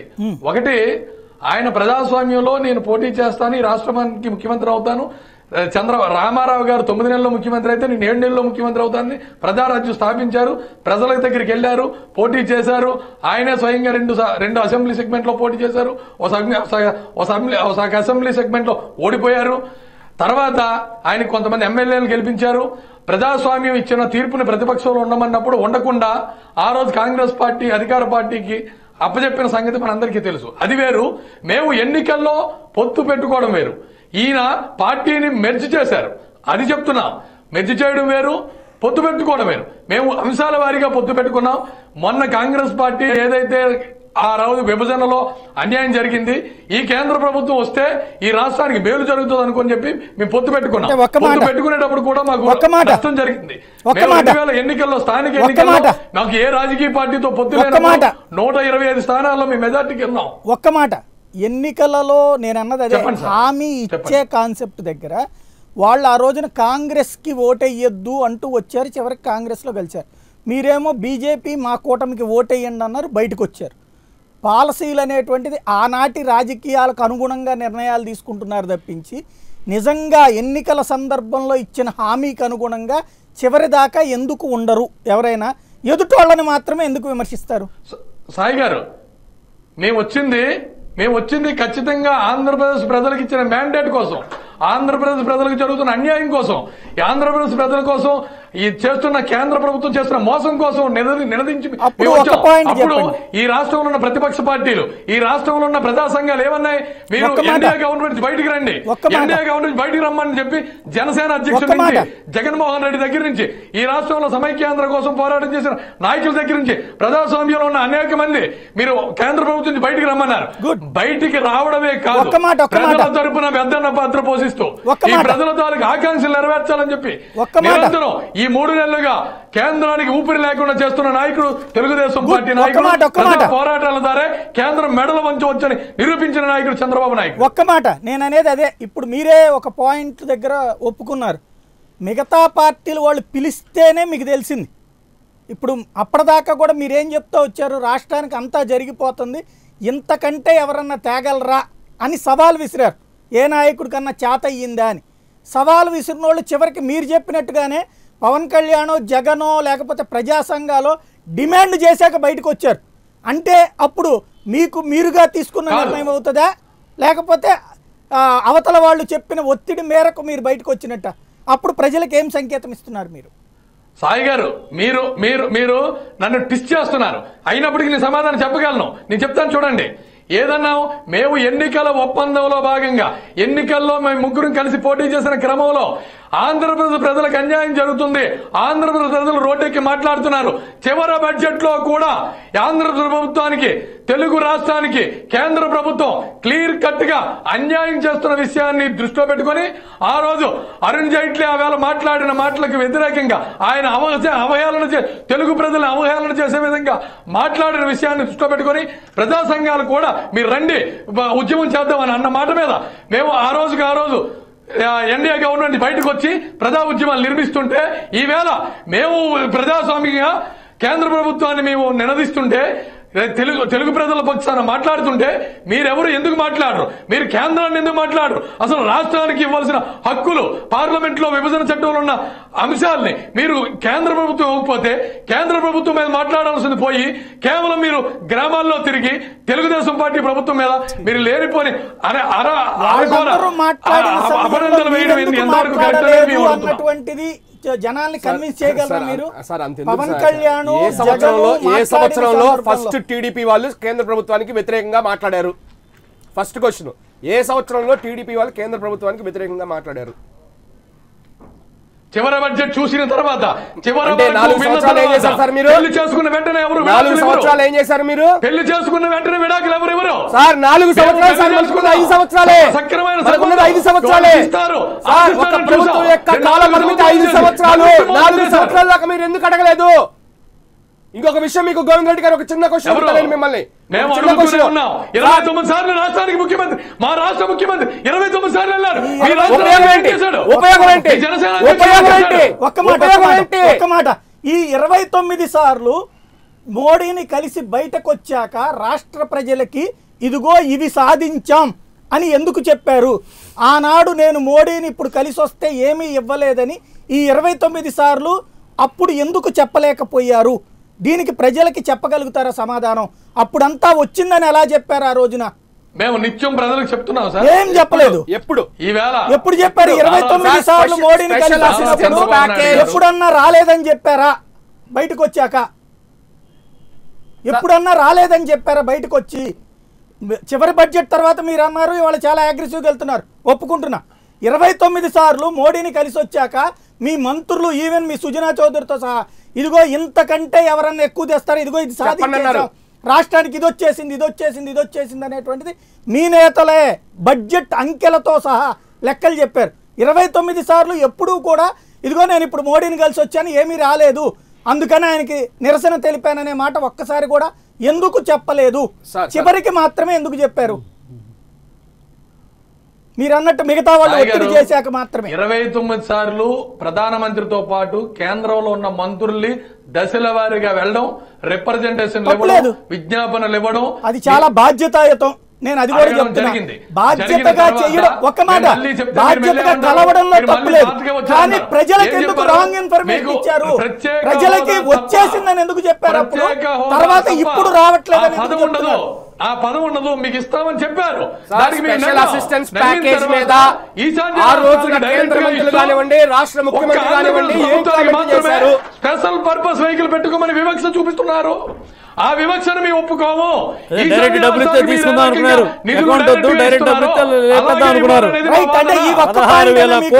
డైరెక్ట్ గా ఇవ్వాలి, స్పెషల్ పర్పస్ వెహికల్ అయితే తప్పని నేనా మీ ఆవేదన?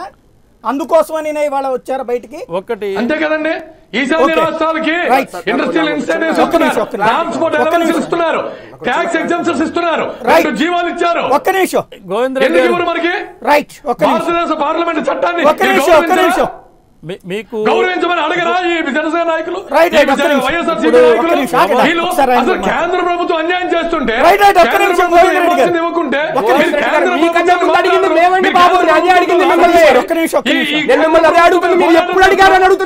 మాట్లాడండి. ఒక్క నిమిషం గోవింద్ రెడ్డి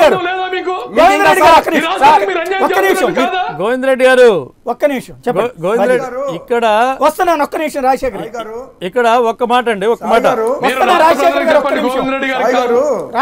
ఒక్క నిమిషం. ఒకటి ఒక్క నిమిషం రాజశేఖర్ గారు, ఇక్కడ బాజీ గారు మాట్లాడగానే మీ దగ్గరకు వస్తాను. ఒక్క నిమిషం ఆగండి. ఇప్పుడు 2014 ఎన్నికల్లో సీనియర్గా ఉన్న వ్యక్తి రాష్ట్రానికి కావాలి, రాష్ట్ర నిర్మాణం జరగాలి అనేటువంటి ప్రజలు అనుకోవడం అనేది అవన్నీ రోజువారీ ఘోరమైన ఉపన్యాసాలు తప్పిదం అనేది అర్థమైంది. ఇక్కడ ఆయన ఒక point అట్లా కాదండి. అప్పుడు మళ్ళీ మనం గోవిందరెడ్డి గారు ఉపోద్ఘాతాలు 29 సార్లు కాదండి, 29 సార్లు వెళ్ళారనేటువంటి ఒక అబద్ధపు, లేకపోతే మేము ప్రత్యేక హోదా పేరు మీద ఒక మాయమ్మ చింద్ర చూపించి జనాలు తప్పుదారి పట్టించడం కాదు. అంటే ఆయన అడిగిన ఇక్కడ మీరు వేరే వైపు కొద్ది ఆయన అంటుంది స్పెషల్ పర్పస్ వెహికల్ అనేటువంటిది మిగతా రాష్ట్రాలకు లేదు, ఆంధ్ర పట్ల అన్ని రాష్ట్రాలకు ఉందండి. గోవిందరెడ్డి గారు ఒక మాట అనవసరంగా ప్రతి ప్రాజెక్ట్ లో ఒక టీ పెట్టుకున్న ఛాయ్ వాలా ప్రధానమంత్రి అవ్వడం మీకు ఇష్టం లేదని చెప్పి భారతదేశంలో ప్రజలందరినీ మీరు ఓట్లు అడిగేటప్పుడు ఛాయ్ వాలా రూపంలో మీరు ఓట్లు అడిగారు. ఇప్పుడు ఛాయ్ అమ్మితే తప్పేంటండి? మీలాగా రాష్ట్రాన్ని అమ్మితే లేకపోతే దేశాన్ని అమ్మితే తప్పు, కానీ ఛాయ్ అమ్మితే తప్పే కాదు. ఛాయ్ అమ్మిన వాడు నిజమైన వాడు. చుట్టానికి టీ ఇవ్వాలంటే జీఎస్టీ పడుతుంది. మాకు చుట్టాలతో పని లేదు. మీకు చుట్టాలు కావాలి, బంధువులు కావాలి, బినామీలు కావాలి, అవినీతి కావాలి, మాకు దాంతో పని లేదు. మీరు చుట్టాలు టీ ఇస్తే జీఎస్టీ పడుతుంది. అలాగే దేశానికి 13 లక్షల కోట్ల రూపాయలు దేశానికి ఆదాయంగా వచ్చింది. ఇంట్లో ఇస్తాం కదా, ఇంట్లో తాగితే జీఎస్టీ పడదు కదా. ఇంట్లో ఇబ్బంది పడితే 13 లక్షల కోట్లు ఇచ్చింది జీఎస్టీ కింద. స్పెషల్ పర్పస్ కింద 16,000 కోట్లు 2 సంవత్సరాల క్రితం మీకు కేంద్రం ఇచ్చి మళ్ళీ మీరు అక్కడ పర్పస్ స్పెషల్ పర్పస్ వెహికల్ కింద పెట్టుకొని తీసుకోమని 16,000 కోట్లు. 16,000 కోట్లు అంటే ఈ రాష్ట్రంలో ఎంత అభివృద్ధి చేయొచ్చు చూడండి. పక్కన పెట్టి లెక్కలు చెప్పకూడదు కాబట్టి, లెక్కలు అడిగితే తప్పు కాబట్టి మీరు ప్రజలకు తప్పుదారి పెట్టించడం కోసం ఈ రాష్ట్ర అభివృద్ధిని నాశనం చేశారు. ఈ ఆంధ్ర రాష్ట్ర ప్రజల నమ్మకాన్ని ఒప్పు చేశారు. ఈ రాష్ట్రాన్ని మీ చేతిలో పెట్టి తప్పు చేశారంటే భావన ఆంధ్ర ప్రజలు కల్పించారు. మీరు ఈ రోజున Polavaram project Polavaram project special purpose vehicle Govinda Reddy గారు మీరు మాట్లాడారు కదా, ఆయన గోవిందరెడ్డి గారు ఆయన మాట కూడా వినండి. మీరు మమ్మల్ని భరించలేరు. 2019లో ప్రజలు మిమ్మల్ని భరించలేరు. ఇప్పుడు పడుతున్న నరకం చాలు. పోలవరం ప్రాజెక్టుకి డబ్బులు స్పెషల్ పర్పస్ లో ఇచ్చింది కాదా? అకౌంటబిలిటీ లేదా? మీరు ఇచ్చిన ప్రతి రూపాయికి లెక్కలు మేము అడగట్లేదా? అడిగితే తప్ప, అడిగితే ప్రత్యేక హోదా పేరు మీద జనాల్ని మోసం చేస్తారా? రాజశేఖర్ గారు చెప్పండి.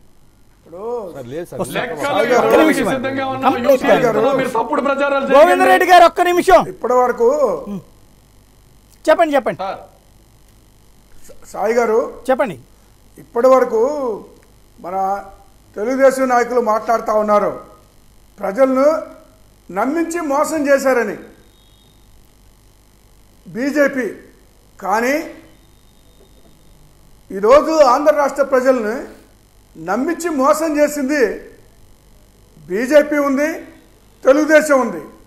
ఇద్దరు కలిసే మోసం చేశారు. ఇప్పుడు మీరు మోసం చేశారు అని మాట్లాడుతూ ఉన్నారు. కాబట్టి ఈ రాష్ట్రానికి జరిగినటువంటి అన్యాయానికి బాధ్యులు ఇద్దరు అని నేను చెప్తా ఉన్నానండి. తర్వాత మన తెలుగుదేశం మిత్రులు చెప్తా ఉన్నారు, ముఖ్యమంత్రి పదవి కోసం జగన్మోహన్ రెడ్డి గారు ప్రయత్నాలు చేశారు అని. ఏనాడు అడ్డదారుల్లో ప్రయత్నం చేయలేదండి. గత ఎన్నికల్లోనే పోటీ చేయడం జరిగింది. స్వల్ప మెజార్టీతో తెలుగుదేశం గెలవడం జరిగింది తప్పితే అడ్డదారుల్లో చేయలేదు. అదే చంద్రబాబు నాయుడు గారు అధికారం కోసం ఎన్ని అడ్డదారులైనా తొక్కుతారు. ఇప్పుడు ఏ ఎన్నికలకైనా ఒంటరిగా పోటీ చేసినటువంటి చరిత్ర చంద్రబాబు నాయుడు గారికి లేదు. ప్రతి ఎన్నికల్లో కూడా ఎవరో ఒకరితో మద్దతు కూడగట్టుకోవడం, ఎన్నికలకు వెళ్ళటం, గెలవడం జరుగుతుంది. మీరే చెప్పండి, ఎప్పుడైనా పొత్తు లేకుండా ఎన్నికలు వెళ్ళేటువంటి కాబట్టి రేపు వచ్చే ఎన్నికలకు కూడా పొత్తు ఉంటుందని మేము ఆశిస్తా ఉన్నాం. ఎందుకంటే చంద్రబాబు నాయుడు గారు ఎన్నికలకు ముందు ఒక మాట, ఎన్నికల సమయానికి ఒక మాట మాట్లాడటం అనేది అలవాటే. గతంలో కూడా బీజేపీ తోటి మేము కలవు అని మాట్లాడారు, కానీ ఎన్నికలు వచ్చేటప్పటికి బీజేపీ తోటి కలిశారు. ఇప్పుడు చంద్రబాబు నాయుడు గారు నిన్నగాక మొన్న నీతి ఆయోగ్ ఢిల్లీ వెళ్ళారు. ఢిల్లీ వెళ్ళి ఏం చేశారు చెప్పండి?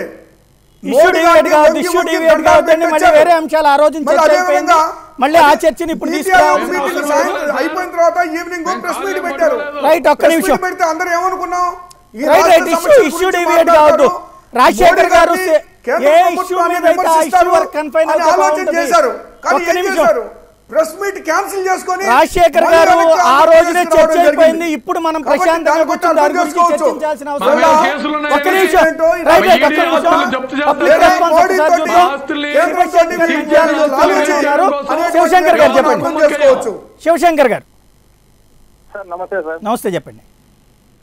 సార్ నేను మీకు అభిమాని sir, Sai sir. Thank you, చెప్పండి. సార్ జనసేన, టీడీపీ, బీజేపీ ముగ్గురు కలిపి ఆల్రెడీ ఛాన్స్ తీసుకున్నారు సార్ 2014లో. వాళ్ళు ఛాన్స్ అడగకూడదు. వాళ్ళు Okay. ప్రత్యేక హోదా వీళ్ళు ముగ్గురు కలిపి 10 ఇచ్చారు. ఎవరు తప్పించలేదు, బీజేపీ కానీ తప్పించలేదు. బీజేపీ హోదా ఇచ్చే ఎన్నికలకు వెళ్ళాలి, లేకపోతే ఒక్క సీటు రాదు వాళ్ళకి, అది కన్ఫామ్. ఇంకోటి జనసేన వచ్చేసి ఇప్పుడు బయటకు వచ్చింది సార్, కానీ బీజేపీ వాళ్ళు హోదా ఇవ్వమని ముందే చెప్పారు. 2017 ఆ మధ్య చెప్పినట్టున్నారు, అప్పుడు రాలేదు బయటికి. జనసేన ఇప్పుడు బయటకు వచ్చింది. ఇంకొకటి ఎప్పుడు పవన్ కళ్యాణ్ గారు అంటారు ఎక్స్పీరియన్స్ ఉండాలి, ఏదైనా సీఎం కావాలంటారు. ఇప్పుడు వాళ్ళు ఒక ఎమ్మెల్యే కూడా లేడు సార్ ఇంతవరకు. వాళ్ళు మేము చూడలేదు ఇంతవరకు. అదే ఎమ్మెల్యేలు జగన్ కి అయితే ఆల్రెడీ 66 మంది ఎమ్మెల్యేలు ఉన్నారు, చూసాం ఎంత డెవలప్ చేస్తామని చెప్పి. ఎవరు ఎమ్మెల్యేని మేము అడగలేము కదా, ఎలా ఓటు వేయలేము జనసేనని కూడా. రైట్. సో ఈ ప్రాబ్లమ్స్ ఇంకా ఇది సార్ మేము థ్యాంక్ యూ శివశంకర్ గారు. గంగాధర్ పశ్చిమ గోదావరి జిల్లా నుంచి ఫోన్ లైన్లో ఉన్నారు. గంగాధర్ గారు చెప్పండి. సార్ నమస్తే సార్, సాయి గారు. నమస్తే, చెప్పండి. హలో గంగాధర్ గారు చెప్పండి, నేరుగా ఫోన్లో మాట్లాడండి. సార్ సార్ చెప్పండి. అది టీడీపీ గవర్నమెంట్ ని ఎలా నమ్మాలి సార్ అసలు? వాళ్ళు ఇంతవరకు కనీసం పర్మనెంట్ బిల్డింగ్ అనేది ఇంతవరకు స్టార్ట్ చేయలేదు సార్. అట్లీస్ట్ వాళ్ళు స్టార్ట్ చేసి ఒక 10%, 20% వాళ్ళు బిల్ చేసినా వాళ్ళు నమ్మి అంటే ఇప్పుడు వాళ్ళు కట్టింది పర్మనెంట్ సెక్రటేరియట్ కాదు, కానీ బిల్డింగ్ మాత్రం పర్మనెంట్దే అని చెప్తున్నారు. అది టెంపరీ అని చెప్పారు కదా సార్. రాజధానికి అది secretariat temporary, but buildings permanent. అన్ని వందల కోట్లు ఖర్చు పెట్టింది. ఇది చాలా అవినీతి జరుగుతుంది సార్ ఇంతవరకు. అసలు టీడీపీ గవర్నమెంట్ అయితే చాలా అవినీతి అండి. రైట్, ఖర్చు పెట్టారు. రైట్. కానీ కొద్దిపాటి వర్షం థ్యాంక్ యూ అండి గంగాధర్ గారు. లోపల ఒక్క నిమిషం రాజశేఖర్ గారు, ఒక్క నిమిషం. పబ్లిక్ కాల్స్ విననియండి, పబ్లిక్ కాల్స్ వినండి రాజశేఖర్ గారు. మీకు కూడా ఒక ఫీడ్బ్యాక్ గా పనికొస్తుంది కదా. మీరు మధ్యలో ఇన్వాల్వ్ అయితే వాళ్ళకి మళ్ళీ కన్ఫ్యూజ్ అవుతారనమాట. రాంబాబు పశ్చిమ గోదావరి జిల్లా నుంచి ఫోన్ లైన్లో ఉన్నారు. రాంబాబు గారు చెప్పండి. దానికి ఆన్సర్ చేస్తున్నారు. చెప్పండి. East Godavari. Right, right. Rambabu గారు చెప్పండి. సాయి గారు చెప్పండి రాంబాబు గారు. అదే ఇప్పుడు చంద్రబాబు నాయుడు ఇప్పుడు ఈ దీక్ష దీని ఏమైనా కలిసి వచ్చిందా? దీని వల్ల ఏం సాధించారు? ఇదంతా ప్రజాకాలం దుర్వినియోగం చేసి ఈ దీక్ష చేస్తున్నారు కదా. దీనివల్ల ఇప్పుడు ఆ ఎవరో సీఎం రమేష్ లేకపోతే ఎవరో చేప ఎత్తుకండి ఇప్పుడు ఈ దీక్షలో చంద్రబాబు నాయుడు రాష్ట్ర ప్రజల ఆగ్రహాన్ని కేంద్రానికి చూపెట్టడం కోసం చేస్తున్నామంటున్నారు. అవును సార్, కేంద్రాన్ని చూపించే కేంద్రం ఏం స్పందిస్తలేదు కదా. చేసేది ఏదో ఢిల్లీలోనే స్పందించేలా చేయడం కోసం, మెడలు వంచడం కోసం అని మీకు అనిపించట్లేదా? లేదు సార్, లేదు లేదు లేదు లేదు. ఏదంటే ఇదంతా ఏంటంటే ఇదంతా ఎలక్షన్ క్యాంపెయినింగ్ చేసినట్టుంది, కానీ ప్రజల కోసం నిజంగా సిద్ధశుద్ధితో చేస్తున్నారు. థ్యాంక్ యూ రాంబాబు గారు. ఆంజనేయులు గుంటూరు నుంచి ఫోన్ లైన్లో ఉన్నారు. ఆంజనేయులు గారు చెప్పండి. సాయి గారు గుడ్ ఈవినింగ్. గుడ్ ఈవినింగ్ చెప్పండి. ఆ బీజేపీ లీడర్ ని అడగండి సార్. నిన్న బ్లాక్ అండ్ వైట్ లో వెంకటకృష్ణతో పద్మనాభయ్య గారు మన స్టేట్ కి ఇవ్వాల్సింది ఇంకా 75,000 కోట్ల రూపాయలు రావాల్సింది ఉందన్నారు. అది ఇంతకు ముందు దీంట్లో కూడా బీజేపీ వాళ్ళని కూడా అడగండి. రైట్. జనసేన, ఈ టీడీపీ, ఈ వైఎస్ఆర్ పార్టీ వీళ్ళంతా ఒకటేనంటే, ఒకే క్యాడర్ లో ఉన్నోళ్ళు వీళ్ళందరూ ఒకటే. అల్టిమేట్ గోల్ ఏంటంటే పవర్. ఆ పైన ఉన్నటువంటి ఆ బీజేపీ వాళ్ళని మాకు ఇస్తా ఉన్నాయి, ఎందుకు ఇవ్వలేదని మీరు స్ట్రైట్ క్వశ్చన్ వేయండి sir. That's all. Thank you. Right. ఏమంటారు అనిల్ గారు?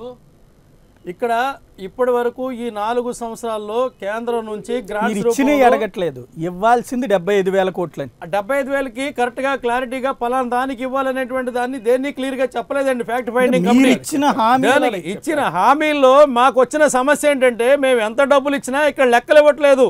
పైగా ఇచ్చిన డబ్బులు మురిగిపోయి ఆ డబ్బులు మనం తీసుకెళ్ళి స్వయాన కాదు. నేను ఒక్క మాట సూటిగా అడుగుతా. చెప్పండి. ఒక దొంగతనం జరిగితే, లేదంటే ఒక అవినీతి జరిగితే ఆ కన్సర్న్ అధికారిని అరెస్ట్ చేయడానికి అధికారం ఉంటుంది. తప్పు చేస్తే ఆ అధికారి ఏదన్నా దాన్ని మిస్యూజ్ చేస్తే యూ కెన్ టేక్ యాక్షన్. ఆ వంక చెప్పి నిధులు ఇవ్వడం మానేసి దానికి ఏదో ఒక అది చెప్తే, లేకపోతే వాళ్ళేమో మీరు ఇవ్వట్లేదు అంటారు, మీరేమో అవినీతి అంటారు. అవినీతి చేస్తే ఎవడు కాపాడమన్నాడు మిమ్మల్ని? తీసుకెళ్ళి అవినీతి చేసిన వాళ్ళని ఎవరినో జైల్లో పెట్టండి. అవినీతి చేసిన వాళ్ళని జైల్లో పెట్టడం మానేసి ఆ వంక చూపెట్టి ఆ ఆరోపణ చేసి అసలు రాష్ట్రానికి రావాల్సింది ఆపితే జనాల్ని నమ్మించగలమనుకుంటున్నారు మీరు? రాష్ట్రానికి వచ్చేటువంటి ఏ నిధులు కూడా ఇప్పటి వరకు ఆగలేదండి. పలానా దాంట్లో ఆగింది మాకు ఇవ్వలేదని చెప్పేది ఏదైనా ఉంటే చెప్పనండి. ఒక్క హోదా పేరు ఒక్కడే వాడారు కానీ అడిగింది ఇప్పుడు నిధులుగా చెప్పిన పాయింట్ ఆంజనేయులు గారు చెప్పిన పాయింట్ లో వారు చెప్పింది ఇప్పుడు పద్మనాభయ్య గారు చెప్పే విషయం చెప్తున్నారండి. వాళ్ళు ఫ్యాక్ట్ ఫైండింగ్ కమిటీ పలానా దాంట్లో పలానా అకౌంట్ లో దీనికోసం ఆగిందనే క్లారిటీగా మీరు చెప్పండి, నేను చెప్తాను. ఏ అకౌంట్ లో ఎంత డబ్బులు ఇవ్వలేదో ఇవ్వలేదనేది నేను క్లియర్ చేస్తాను. బ్యాక్వర్డ్ డిస్ట్రిక్ట్స్ ఎంత ఇవ్వాలి ఏంటి అనేది ఒక మాట అండి, బ్యాక్వర్డ్ డిస్ట్రిక్ట్ కి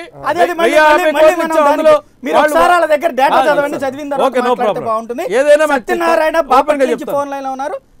గారు చెప్పండి. నమస్తే సార్, సాయి గారు. నమస్తే, చెప్పండి సార్. నమస్తే అండి. వీళ్ళు ఒకరి మీద ఒకరు చెప్పుకోవడమే కానీ పరిపాలన గురించి చెప్తున్నారు.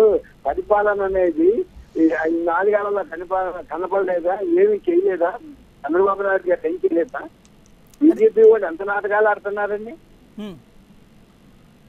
పరిపాలన బాగానే ఉందంటారు. బాగానే ఉందండి. ఏమి లేని వాళ్ళు ఇంత చేస్తే తెలుగుండా ఎవరు ఉన్నారండి? రైట్, థ్యాంక్ యూ సత్యనారాయణ గారు, థ్యాంక్ యూ అండి. వెంకటేశ్వర్లు ఫోన్ లైన్లో ఉన్నారు. వెంకటేశ్వర్లు గారు చెప్పండి. నమస్తే సార్. నమస్తే నమస్తే సార్. నమస్తే వెంకటేశ్వర్లు గారు చెప్పండి.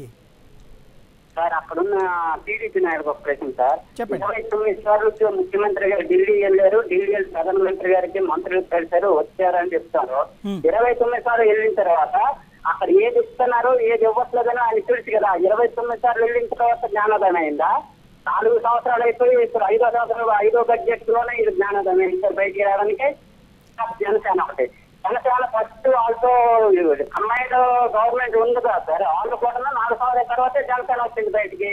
అప్పుడు జనసేన కానీ బీజేపీ కానీ టీడీపీ కానీ ఈ 3 ఒకే స్టేజ్ మీద ఉండి మేము ప్రత్యేక హోదా ఇస్తాము, చంద్రబాబు ముఖ్యమంత్రి చేయండి, నరేంద్ర మోడీ ఏమో ప్రధానమంత్రి చేయండి, నేనేమో నేర్చుకుంటూ నేను అడుగుతానని చెప్పేసి ఈ 4 సంవత్సరాలు ఇంట్లో కనుక్కోండి. ఇప్పుడు వచ్చామో మేమేదో వాళ్ళ మీద ఫైట్ చేస్తున్నాం, ఇది ఫైట్ చేస్తున్నాం, మాకు ఓట్ చేసేయండి, మేము ముఖ్యమంత్రి అయిపోతే మేము.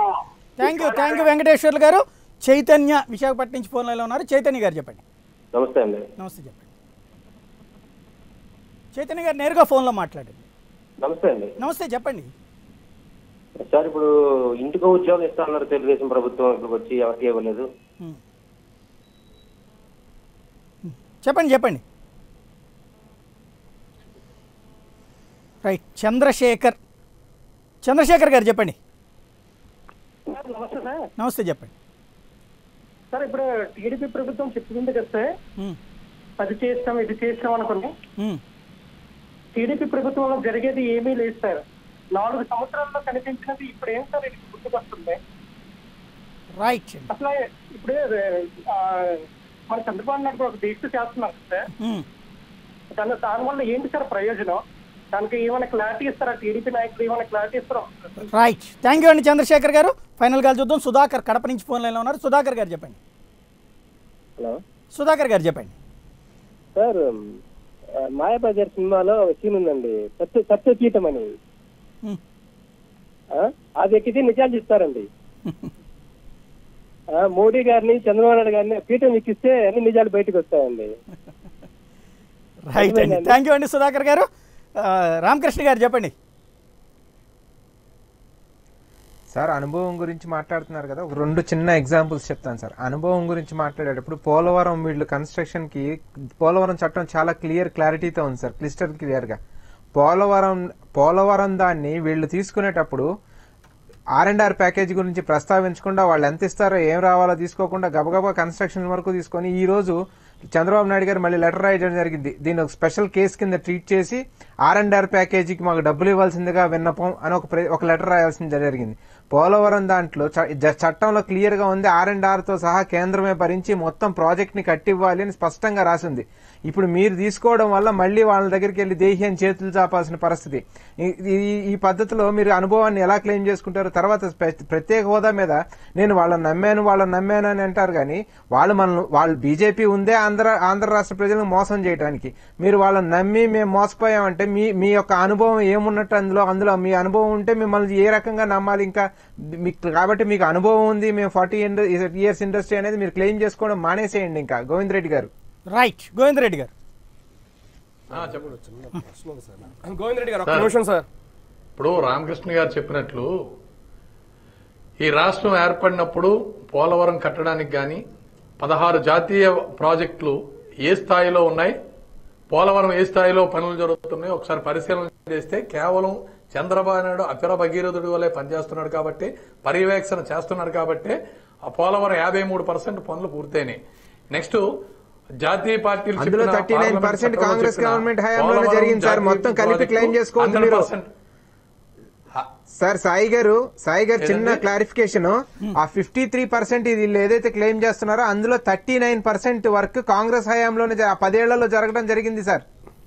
రైట్. మళ్ళీ అప్పుడు నాయకుడు వాళ్ళని, రాజశేఖర రెడ్డి వాళ్ళని 5% జరిగింది చంద్రబాబు నాయుడు పర్యవేక్షణలో కాబట్టే పోలవరం అత్యంత వేగంగా పనులు జరుగుతున్నాయి.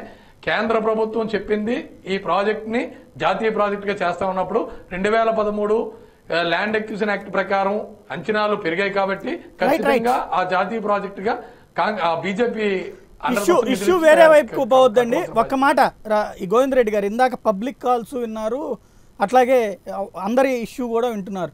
ఇక్కడ క్లియర్గా కావాల్సింది ఏంటంటే కాంట్రడిక్టరీ స్టేట్మెంట్. అనుభవం ఉంది అంటే మోసపోకూడదు, మోసపోయారు అంటే అనుభవం ఏమవుతుంది? ఇచ్చారు అని ముందు చెప్పారు, చివరికి వచ్చేటప్పటికి ఇవ్వలేదు అంటున్నారు. ఈ రెండింట్లో అంటే ఇవ్వకపోయి ఉంటే అప్పటి నుంచి మన అనుభవంతో ఇదిగో ఇవ్వట్లేదు అనేది జనంలో క్లారిటీ తీసుకురావాలి. చివరిదాకా ఇచ్చారని చెప్పి చివరి నిమిషంలో మాత్రమే ఇవ్వలేదు, ఇంతకాలం చెప్పింది కూడా కరెక్ట్ కాదు అనేటువంటి ధోరణిని జనం నమ్ముతారా? అనుభవం ఉంటే అట్లా చెప్పగలుగుతామా మనం? సాయి గారు చెప్పండి. అనుభవం ఉంది కాబట్టి మొదటి బడ్జెట్లో అన్యాయం చేసినప్పుడు కానీ వీళ్ళు 2014 అయిన తర్వాత 14వ ఆర్థిక సంఘం సిఫార్సుల పేరు చెప్పి, నీతి ఆయోగ్ పేరు చెప్పి ప్రత్యేక ప్యాకేజీ ఇస్తాం, ప్రత్యేక హోదా ఈ భారతదేశంలో ఏ రాష్ట్రానికి ఇవ్వట్లేదని చెప్పి మనల్ని ఆ మాటల్లో పెట్టి ఇప్పుడు ఈ రోజు ఏం చేశారు, ఉత్తర ఈశాన్య రాష్ట్రాలకి ప్రత్యేకమైన 2 జీవోలు ఇచ్చి ఏదైతే ప్రత్యేక హోదాలు ఉన్నాయో అవన్నీ నేరుగా అక్కడ ఇస్తున్నప్పుడు ఆంధ్రప్రదేశ్లో ఆ వివక్షత ఏంటి? చివరి బడ్జెట్ లో కూడా మీరు 10 సంవత్సరాల్లో కట్టాల్సిన అత్యంత ప్రతిష్టాత్మకమైన కేంద్ర విశ్వవిద్యాలయాలు కానీ ఈ భారతదేశ చట్టంలో పెట్టిన 18 అంశాలకి సంబంధించి ₹1 కూడా నిధులు విడుదల చేయకుండా చివరి బడ్జెట్ లో కూడా ఆంధ్రప్రదేశ్ ను మోసం చేస్తే ఇంకా బీజేపీతో మేము కొనసాగి చివట్లు గాయమంటారా? కేంద్రం మీద పోరాటం చేయాల్సిన అవసరం లేదా? నిధులు తెచ్చుకోవాల్సిన అవసరం లేదా? మెడలు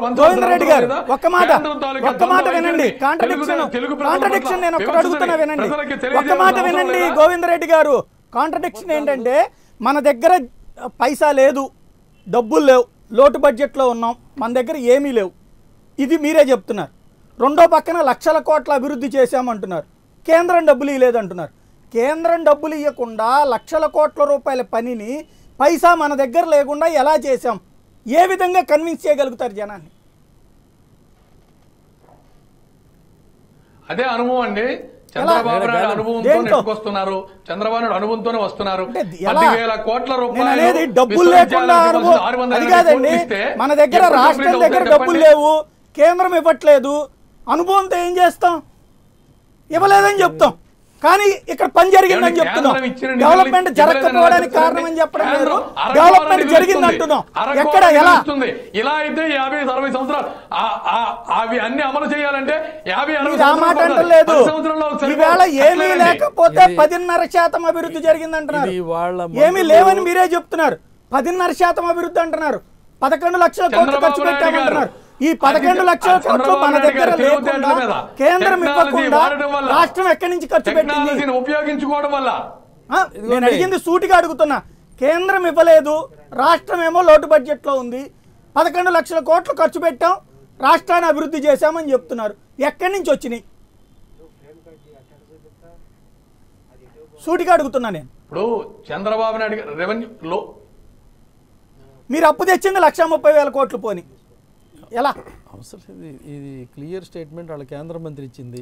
సాయి గారు, చంద్రబాబు నాయుడు ఈవేళ ఆయన అనుభవం ఉంది కాబట్టి ఆయన అనుభవంతో 11 లక్షల కోట్ల రూపాయల డబ్బులు ఎక్కడి నుంచి వచ్చినాయి? కేంద్రం ఇవ్వలేదు, రాష్ట్రం దగ్గర లేదు, ఎక్కడి నుంచి వచ్చినాయి? నేను మీకు జూమ్ లో మీ నాయకుడి స్టేట్మెంట్ చూపిస్తున్నా చూడండి. మీ నాయకుడి స్టేట్మెంట్ ఇది. మీరు కేంద్రంలో సార్, మంత్రిగా ఉండగా అలా మీరు చూపిస్తే నా ఇచ్చింది దగ్గర కూడా వందలు ఉన్నాయి, వందల ఇంతగా జీవోలు ఇంతగా ఉన్నాయి. మించి కానీ అడగ మీరు వినండి. అయ్యో ప్రజలను మోసగించండి సాయి గారు. పాపం అమాయకులు చేసి ప్రజలను ఎందుకు మాయ చేస్తారండి? చూడండి మీ వాళ్ళు చెప్పినవి ఇవాళ మీరు కాదంటే కుదరదు కదా. రైట్ చెప్పండి గోవింద్ రెడ్డి గారు. ఏమండి సార్ గోవింద్ రెడ్డి గారు, బీజేపీ నాయకులు మీరు అలాంటి పేపర్ స్టేట్మెంట్లు 100 స్టేట్మెంట్లు నేను చూపిస్తాను. ఇచ్చింది మీ నాయకులు కాబట్టి ఇక్కడ సమస్య. మీరు ఏం చెప్తారు ఇవ్వాల్సింది లక్ష మీరు అయితే చెప్పాల్సిన 10 రూపాయలు పాయింట్ ఇచ్చి ఇక్కడ బిచ్చం వేసినట్టు ఇస్తుంటే నేను మీరు సూటిగా BJP అడిగిన పాయింట్ మాట్లాడకుండా, మీ గోవింద్ రెడ్డి గారు మాట్లాడకుండా, గోవింద్ రెడ్డి గారు నేను సూటిగా అడిగిన పాయింట్ ఎవరు ఇక్కడ చూపిస్తారు ఇవన్నీ? నేను సూటిగా అడిగిన పాయింట్ ఇక్కడ వాళ్ళు పేపర్ క్లిప్పింగ్ దానికి చూపెడుతున్నారు. నేను సూటిగా అడిగిన పాయింట్ మన దగ్గర పైసలు లేవు, మనం లోటు బడ్జెట్లో ఉన్నాం, 11 లక్షల కోట్లు ఖర్చు పెట్టాం, 10.5% అభివృద్ధి సాధించాం, కేంద్రం ఇవ్వలేదు, ఎక్కడి నుంచి వచ్చినాయి? అది జనానికి ఎట్లా చెప్తారు? చంద్రబాబు నాయుడు అనుభవం అదే అనుభవంతో ఎట్లా వస్తాయి డబ్బులేనా రాలుతాయా పైనుంచి? అనుభవంతో డెవలప్మెంట్ చేశారు, ఓకే, దానికి డబ్బులు ఎక్కడి నుంచి వచ్చినాయి? 11 లక్షల కోట్ల రూపాయల డెవలప్మెంట్ ఎక్కడి నుంచి జరిగిందని లెక్క చెప్తున్నారని అడుగుతున్నా నేను. మీరు బడ్జెట్ కాపీలు చూస్తే తెలుస్తుందండి. బడ్జెట్ కాపీలోనే మీరు చెప్పిన దాంట్లో నేను అడుగుతుంది కూడా బడ్జెట్ కాపీలలో ఓకే పోనీ మీరు బడ్జెట్ అడుగుతాను నేను.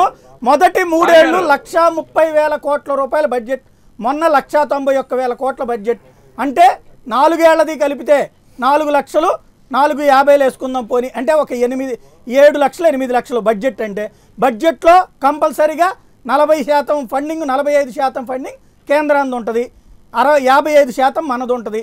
ఆ లెక్కను చూసుకున్నా మనకి ఇక్కడ ఈ మొత్తం కలిపేసుకున్న పోనీ మొత్తం రాష్ట్రందే అనుకున్నా కూడా 7 లక్షలు 8 లక్షలు వస్తుంది. 11 లక్షలు డెవలప్మెంట్ చేసామని చెప్తున్నాం, ఎలా అని అడుగుతున్నా నేను. అది కన్విన్స్ చేయగలమా మనం జనాల్ని? మీరు ఒకసారి ఏమండి మీరు నమ్మించగలరా ప్రజల్ని? ఖచ్చితంగా నమ్మిస్తాం సార్. అంకెల్ని ఎవరు మార్చడం సాధ్యం కాదండి. అది మీరు చెప్పిన అంకె, నేను అడిగింది మీరు చెప్పిన అంకె కాదు. కేంద్ర ప్రభుత్వం ఇస్తున్నవి అన్ని రాష్ట్రాలతో పాటు మన రాష్ట్రానికి కూడా ఇస్తుంది తప్ప నేను అడిగిన పాయింట్ కేంద్రం ఇవ్వట్లేదు, కేంద్రం ఇవ్వట్లేదు, మన దగ్గర డబ్బులు లేవు, మనం వెనుకబడి ఉన్నాం. కానీ 11% అభివృద్ధి ఎలా సాధ్యమైంది? 10.5% 11 లక్షల కోట్లు ఎట్లా ఖర్చు పెట్టామని అడుగుతున్నా నేను. అది నేను అడిగింది సూటిగా. చంద్రబాబు నాయుడు గారు రైట్, చంద్రబాబు నాయుడు గారు మాయా. గోవింద్ రెడ్డి గారు ఒక్క నిమిషం నాకు కొంచెం ఇక్కడ జనసేన చెప్పండి. ఏంటంటే మీరు ఇందాక ఒక అభియోగం చేశారు, ఏమనంటే ప్రజారాజ్యం పార్టీలో పవన్ కళ్యాణ్ గారు ఆ రోజున యువరాజ్యం అధ్యక్షుడిగా ఉన్నారు, ఆ తర్వాత కాంగ్రెస్ పార్టీలో కలిపారు అని చెప్పేసి. మీకు ఈ రోజున చాలా క్లియర్గా పవన్ కళ్యాణ్ గారు చెప్పడం జరిగింది. ఈ రోజున కాంగ్రెస్లో కలపడం నాకు ఇష్టం లేదు, అలా కలపకుండా ఉన్నట్టయితే నేను పార్టీని ముందుకు తీసుకెళ్లేవాడిని అని చెప్పేసి నేను వీడియో రికార్డ్ ఇస్తా. నేను అడిగే క్వశ్చన్ ఏంటంటే, అన్న తెలుగుదేశం పార్టీ ఎన్టీ రామారావు గారి ఇన్సిడెంట్లో జరిగినప్పుడు హరికృష్ణ గారు ఒక పార్టీ పెట్టుకుంటే తర్వాత ఆ పార్టీ ఏమైంది?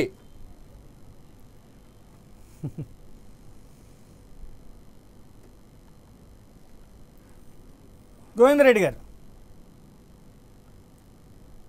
సార్, ఇప్పుడు యువరాజ్యం అధ్యక్షుడిగా ఉన్న పవన్ కళ్యాణ్ గారు కాంగ్రెస్ పార్టీలో మెర్జ్ చేస్తుంటే ఆ అవగాహన ఒప్పందంలో కేంద్రం నుంచి తీసుకున్న మంత్రి పదవి గాని, రాష్ట్రం నుంచి తీసుకున్న మంత్రి పదవులు గాని, ఆ ప్యాకేజీ గురించి గాని ఆయన చెప్పాలి. నన్ను అడిగితే నేను చెప్తాను.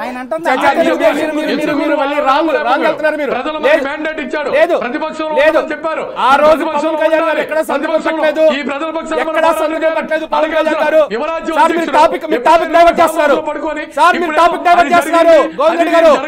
మీరు టాపిక్ డైవర్ట్ చేస్తున్నారు. అన్న తెలుగుదేశం పార్టీ హరికృష్ణ పెట్టినప్పుడు ఎన్టీఆర్ గారు దాన్ని ఏం చేశారు? ఆ తర్వాత హరికృష్ణ గారు మినిస్టర్ గా చేశారు, చంద్రబాబు నాయుడు గవర్నమెంట్ లో మినిస్టర్ గా చేశారు. తర్వాత ఏమండి హరికృష్ణ గారు పార్టీ పెట్టారు, లక్ష్మీభారతి గారు పార్టీ పెట్టారు, నాదేండ్ల భాస్కర్ రావు పార్టీ పెట్టారు, ఎక్స్ పెట్టారు, వై పెట్టారు, 100 మంది పొంద పార్టీలు పెట్టారు. ఎన్ని పార్టీలు పెట్టారు? ఎన్టీఆర్ గారి కొడుకు హరికృష్ణ, ఆయన కూడా ఈ పార్టీలోకి వచ్చి మెచ్చారు. అది అంటే మీరు చేస్తే మంచిది, వేరే వాళ్ళు చేస్తే తప్పు. అదే మీరు అనేది ఏంటి? మెర్జింగ్ పార్టీ మెర్జింగ్ లేదు మేము తప్పని రైట్ రైట్ ఇష్యూ కానీ ఆ రోజు పాత్రలో పవన్ కళ్యాణ్ గారికి ఒక్క మాట ఇష్యూ ఇప్పుడు ఈ మెర్జింగ్ గురించిన రాజకీయం ఒక్క నిమిషం గోవిందరెడ్డి గారు మనం అసలు విషయాన్ని పక్కన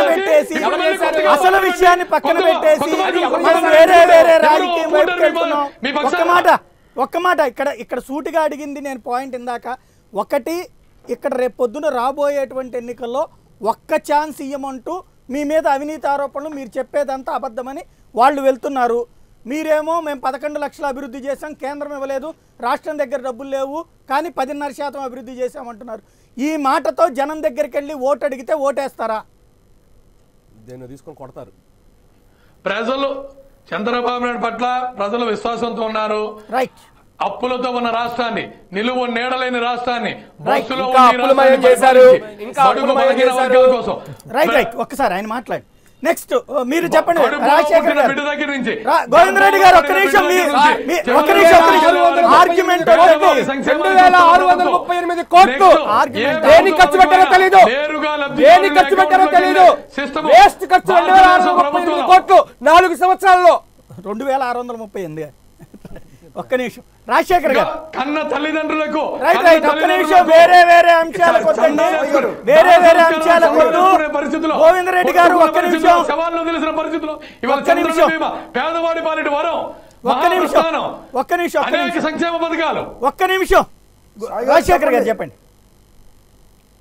రాజశేఖర్ గారు, అటు పక్కన వాళ్ళు అభివృద్ధి అస్త్రంతో వెళ్ళబోతున్నారు, మీరు ఏమని వెళ్తారు? మీకు ఒక్క ఛాన్స్ ఇస్తారని నమ్ముతున్నారా?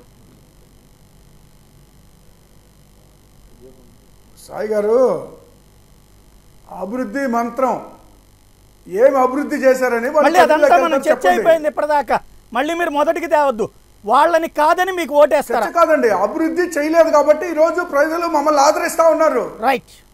జగన్మోహన్ రెడ్డి గారు ప్రజా సంకల్ప యాత్ర ద్వారా ప్రజల్లో ఉన్నారు, ప్రజల్లో తిరుగుతా ఉన్నారు, ప్రజలు ఆదరిస్తా ఉన్నారు. రైట్. కాబట్టి ప్రజల మద్దతు మాకుంది. అంటే ఒక్క మాట,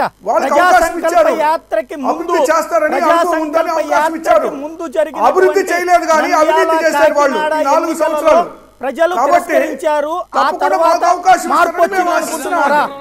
రాజశేఖర్ గారు ఒక్క నిమిషం, గోవిందరెడ్డి గారు మీ మాట చెప్పారు కదా, వాళ్ళని మాట్లాడండి. గోవిందరెడ్డి గారు ఒక్క నిమిషం. రాజశేఖర్ గారు, కరెక్ట్ గా ప్రజా సంకల్ప యాత్ర ముందు 2 ఎదురు దెబ్బలు తగిలినాయి, దాని నుంచి బయటపడ్డారనుకుంటున్నారా? ప్రజలు మీకు ఓటేస్తారనుకుంటున్నారా? ఒక ఛాన్స్ ఇస్తారనుకుంటున్నారా? ఇప్పుడు అవి ఎదురు దెబ్బలని మేము ఆలోచన చేయట్లేదు, మేము అనుకోవట్లేదండి. రైట్. ఇప్పుడు ఉప ఎన్నికల్లో అధికార పార్టీకి అనుకూలంగా ఉండటం అనేది సహజమైన విషయం. ఇప్పుడు నంద్యాలలో కానీ ఏ విధంగా ఓట్లు కొనుగోలు చేశారు, ఎంత డబ్బు ఖర్చు పెట్టారు, ఎన్ని వర్గాలని ఏ విధంగా కొన్నారు అనేటువంటి విషయాన్ని అందరికీ తెలిసిన విషయం. ప్రతిసారి తీసుకోవట్లా. ఆ రోజున మీకు వైసీపీ టీఆర్ఎస్ గెలిచినాయి 2014 ముందు, ప్రతిపక్షం గెలుచుకొచ్చింది అప్పట్లో. సాయి గారు, ఇప్పుడు పూర్తి స్థాయిలో అన్ని వర్గాలని అధికారులను పెట్టి అన్ని వర్గాలను కూడా ఆ ఎన్నికల్లో మేనేజ్ చేయడం జరిగింది. మీరు మళ్ళీ ఆ ఎన్నికల్లో నేను అడిగింది 2014 ఎన్నికల ముందు మీ పార్టీ పార్టీ ఓడిపోయింది, మా పార్టీ నుంచి 23 మంది ఎమ్మెల్యేలు తెచ్చుకున్నారు. వెళ్తున్నారండి రాజశేఖర్ గారు, రద్దు చేసి క్వశ్చన్ అర్థం కాలేదు మీకు. రాజశేఖర్ గారు మీకు క్వశ్చన్ అర్థం కాలేదు. 2014 ఎన్నికలకు ముందు ప్రతిపక్షంగా మీరు గెలిచారు, ఇవాళ ప్రతిపక్షంగా మీకు ఓటమి ఎదురైంది, ఇది నేను అడిగింది. ఒకటండి, ఇప్పుడు ఏ ఎన్నికలైనా 1-2 ఎన్నికలు జరిగినప్పుడు అధికారంలో ఉన్న పార్టీ వాటి మీద కాన్సన్ట్రేషన్ ఎక్కువ చేస్తుంది, డబ్బు ఎక్కువ ఖర్చు పెడుతుంది. కాబట్టి సహజంగా వాళ్ళకి అనుకూలమైనటువంటి ఉండే పరిస్థితులు అందుకే మేము అడుగుతున్నాం. మా 23 మంది అది మళ్ళీ వేరే వైపు వెళ్ళదండి రాజశేఖర్ గారు, చెప్తున్నామండి. కాబట్టి ప్రజల మద్దతు మాకుంది. రాబోయే ఎన్నికల్లో ప్రజలు మమ్మల్ని విశ్వసిస్తున్నారు. జగన్మోహన్ రెడ్డి గారి నాయకత్వాన్ని మీరు ఏ రోడ్ల వెంబడి తిరుగుతున్నారు? అసెంబ్లీకి రారు. ప్రతిపక్షంలో మాట్లాడడానికి మీకు మిగతా వాళ్ళని మాట్లాడనీయండి. గోవింద్ రెడ్డి గారు ఒక్క నిమిషం. ప్రజల్లో ఉన్నామండి. జనసేన పార్టీ ఏ తరపున రోడ్ల వెంబడి తిరుగుతున్నామంటే పేద ప్రజల్లో ఉన్నాం మధ్యతరగతి మేము. పౌర సమాజాన్ని మీరు దొంగల్లాగా మేల్కొల్పాలి మీరు first. దాక్కుంటా Right. ఉన్నారు. అలాగే ప్రజల్లో మేధావులు ఉన్నారు. ఎవరైతే ఉన్నారో ప్రజలు మధ్య వర్గాలకు ఇచ్చిన చెందినటువంటి ఆరు మేధావులు వాగ్దానాలు మేల్కొల్పాం. నెరవేర్లేదు ఈ రోజు కాబట్టి చదువుకోవడం వల్ల ప్రతి ఒక్క యువత జనసేన పార్టీ ఆధ్వర్యంలో పనిచేస్తున్నారు. వాళ్ళని వాళ్ళ పేరెంట్స్ ఏ విధంగా ఎడ్యుకేట్ చేయాలి అనే విషయాన్ని జనసేన పార్టీ తరోగా జనాల్లోకి తీసుకొని వెళ్ళి జనసేన పార్టీ అధికారంలోకి తీసుకురావడం కోసం ఈ రాష్ట్రంలో ఉన్నటువంటి ప్రతి ఒక్క యువకుడు పాటుపడతాడని చెప్పేసి ఈ సందర్భంగా తెలియజేస్తున్నాను. ఫైనల్ గా 2019 ఎన్నికల్లో భారతీయ జనతా పార్టీ ఏవైతే స్కీముల ద్వారా ప్రజలకు అందించిందో అన్ని కూడా క్లియర్ గా ప్రజల ముందు ఉంచుతాము. నరేంద్ర మోడీ గారు చేసిన ప్రతిదీ చంద్రన బాట గానీ చంద్రన బీమా అన్ని కూడా మా స్కీములు, రైతులకు ఇచ్చినటువంటి ఎరువులు గానీ ఇవాళ ఇచ్చినటువంటి రోడ్లు, కేంద్రానికి రోడ్లు గానీ కరెంటు గానీ ఏ విషయంలో అయినా సరే కేంద్రం ఇచ్చినటువంటి సహకారం మేము ప్రజల ముందు తీసుకెళ్తాం. ప్రజల ఆశీర్వాదం ఉండడం జరుగుతుంది. సార్ ఇప్పుడు ఇవాళ రాష్ట్రంలో ఉన్న అన్ని రాజకీయ పార్టీలు కోరుతుంది ఏంటంటే ప్రత్యేక హోదా కాంగ్రెస్ పార్టీ. కేంద్రానికి నిధులు వస్తాయి. ఒక్క నిమిషం అండి. గోవింద్ రెడ్డి గారు ఒక్క నిమిషం అండి. చెప్పండి. సార్ సాయి గారు ఇవాళ రాష్ట్రంలో ఉన్న అన్ని పార్టీలు బీజేపీ మినహా అన్ని పార్టీలు కోరుతోంది విభజన చట్టంలోని అంశాలు ప్రత్యేక హోదా. వీళ్ళందరూ ఇవ్వటంలో గానీ తెచ్చుకోవడంలో గానీ అందరూ ఫెయిల్ అయ్యారు. అది కాంగ్రెస్ పార్టీ ఇస్తానంటోంది కాబట్టి ప్రజలు ఇంకా కాంగ్రెస్ పార్టీ వైపు చూడాల్సిన అవసరం ఎంతైనా ఉందని చెప్తున్నాం సార్. థ్యాంక్ యూ అండి. సతీష్ గారు, బాజీ గారు, గోవింద్ రెడ్డి గారు, రాజశేఖర్ గారు, రామకృష్ణ గారు, ఇది పరిస్థితి మొత్తం మీద ఎవరి పార్టీ వ్యూ వాళ్ళకు ఉంది. కాకపోతే ఒక్క ఛాన్స్ ప్లీజ్ అని వస్తున్నటువంటి పవన్కి ఓటేస్తారా, జగన్కి ఓటేస్తారా, లేదంటే మరో ఛాన్స్ అంటున్నటువంటి చంద్రబాబుకి ఓటేస్తారా అన్నటువంటి చర్చ మాత్రం రానున్న రోజుల్లో కూడా కొనసాగబోతుంది. ఇది అంశానికి సంబంధించి చర్చ. తాజా అప్డేట్స్ సరికొత్త బిల్డింగ్ మెర్కాసెప్ట్లో మేము ఉంటుంది. చూస్తూనే ఉండండి AP 24/7.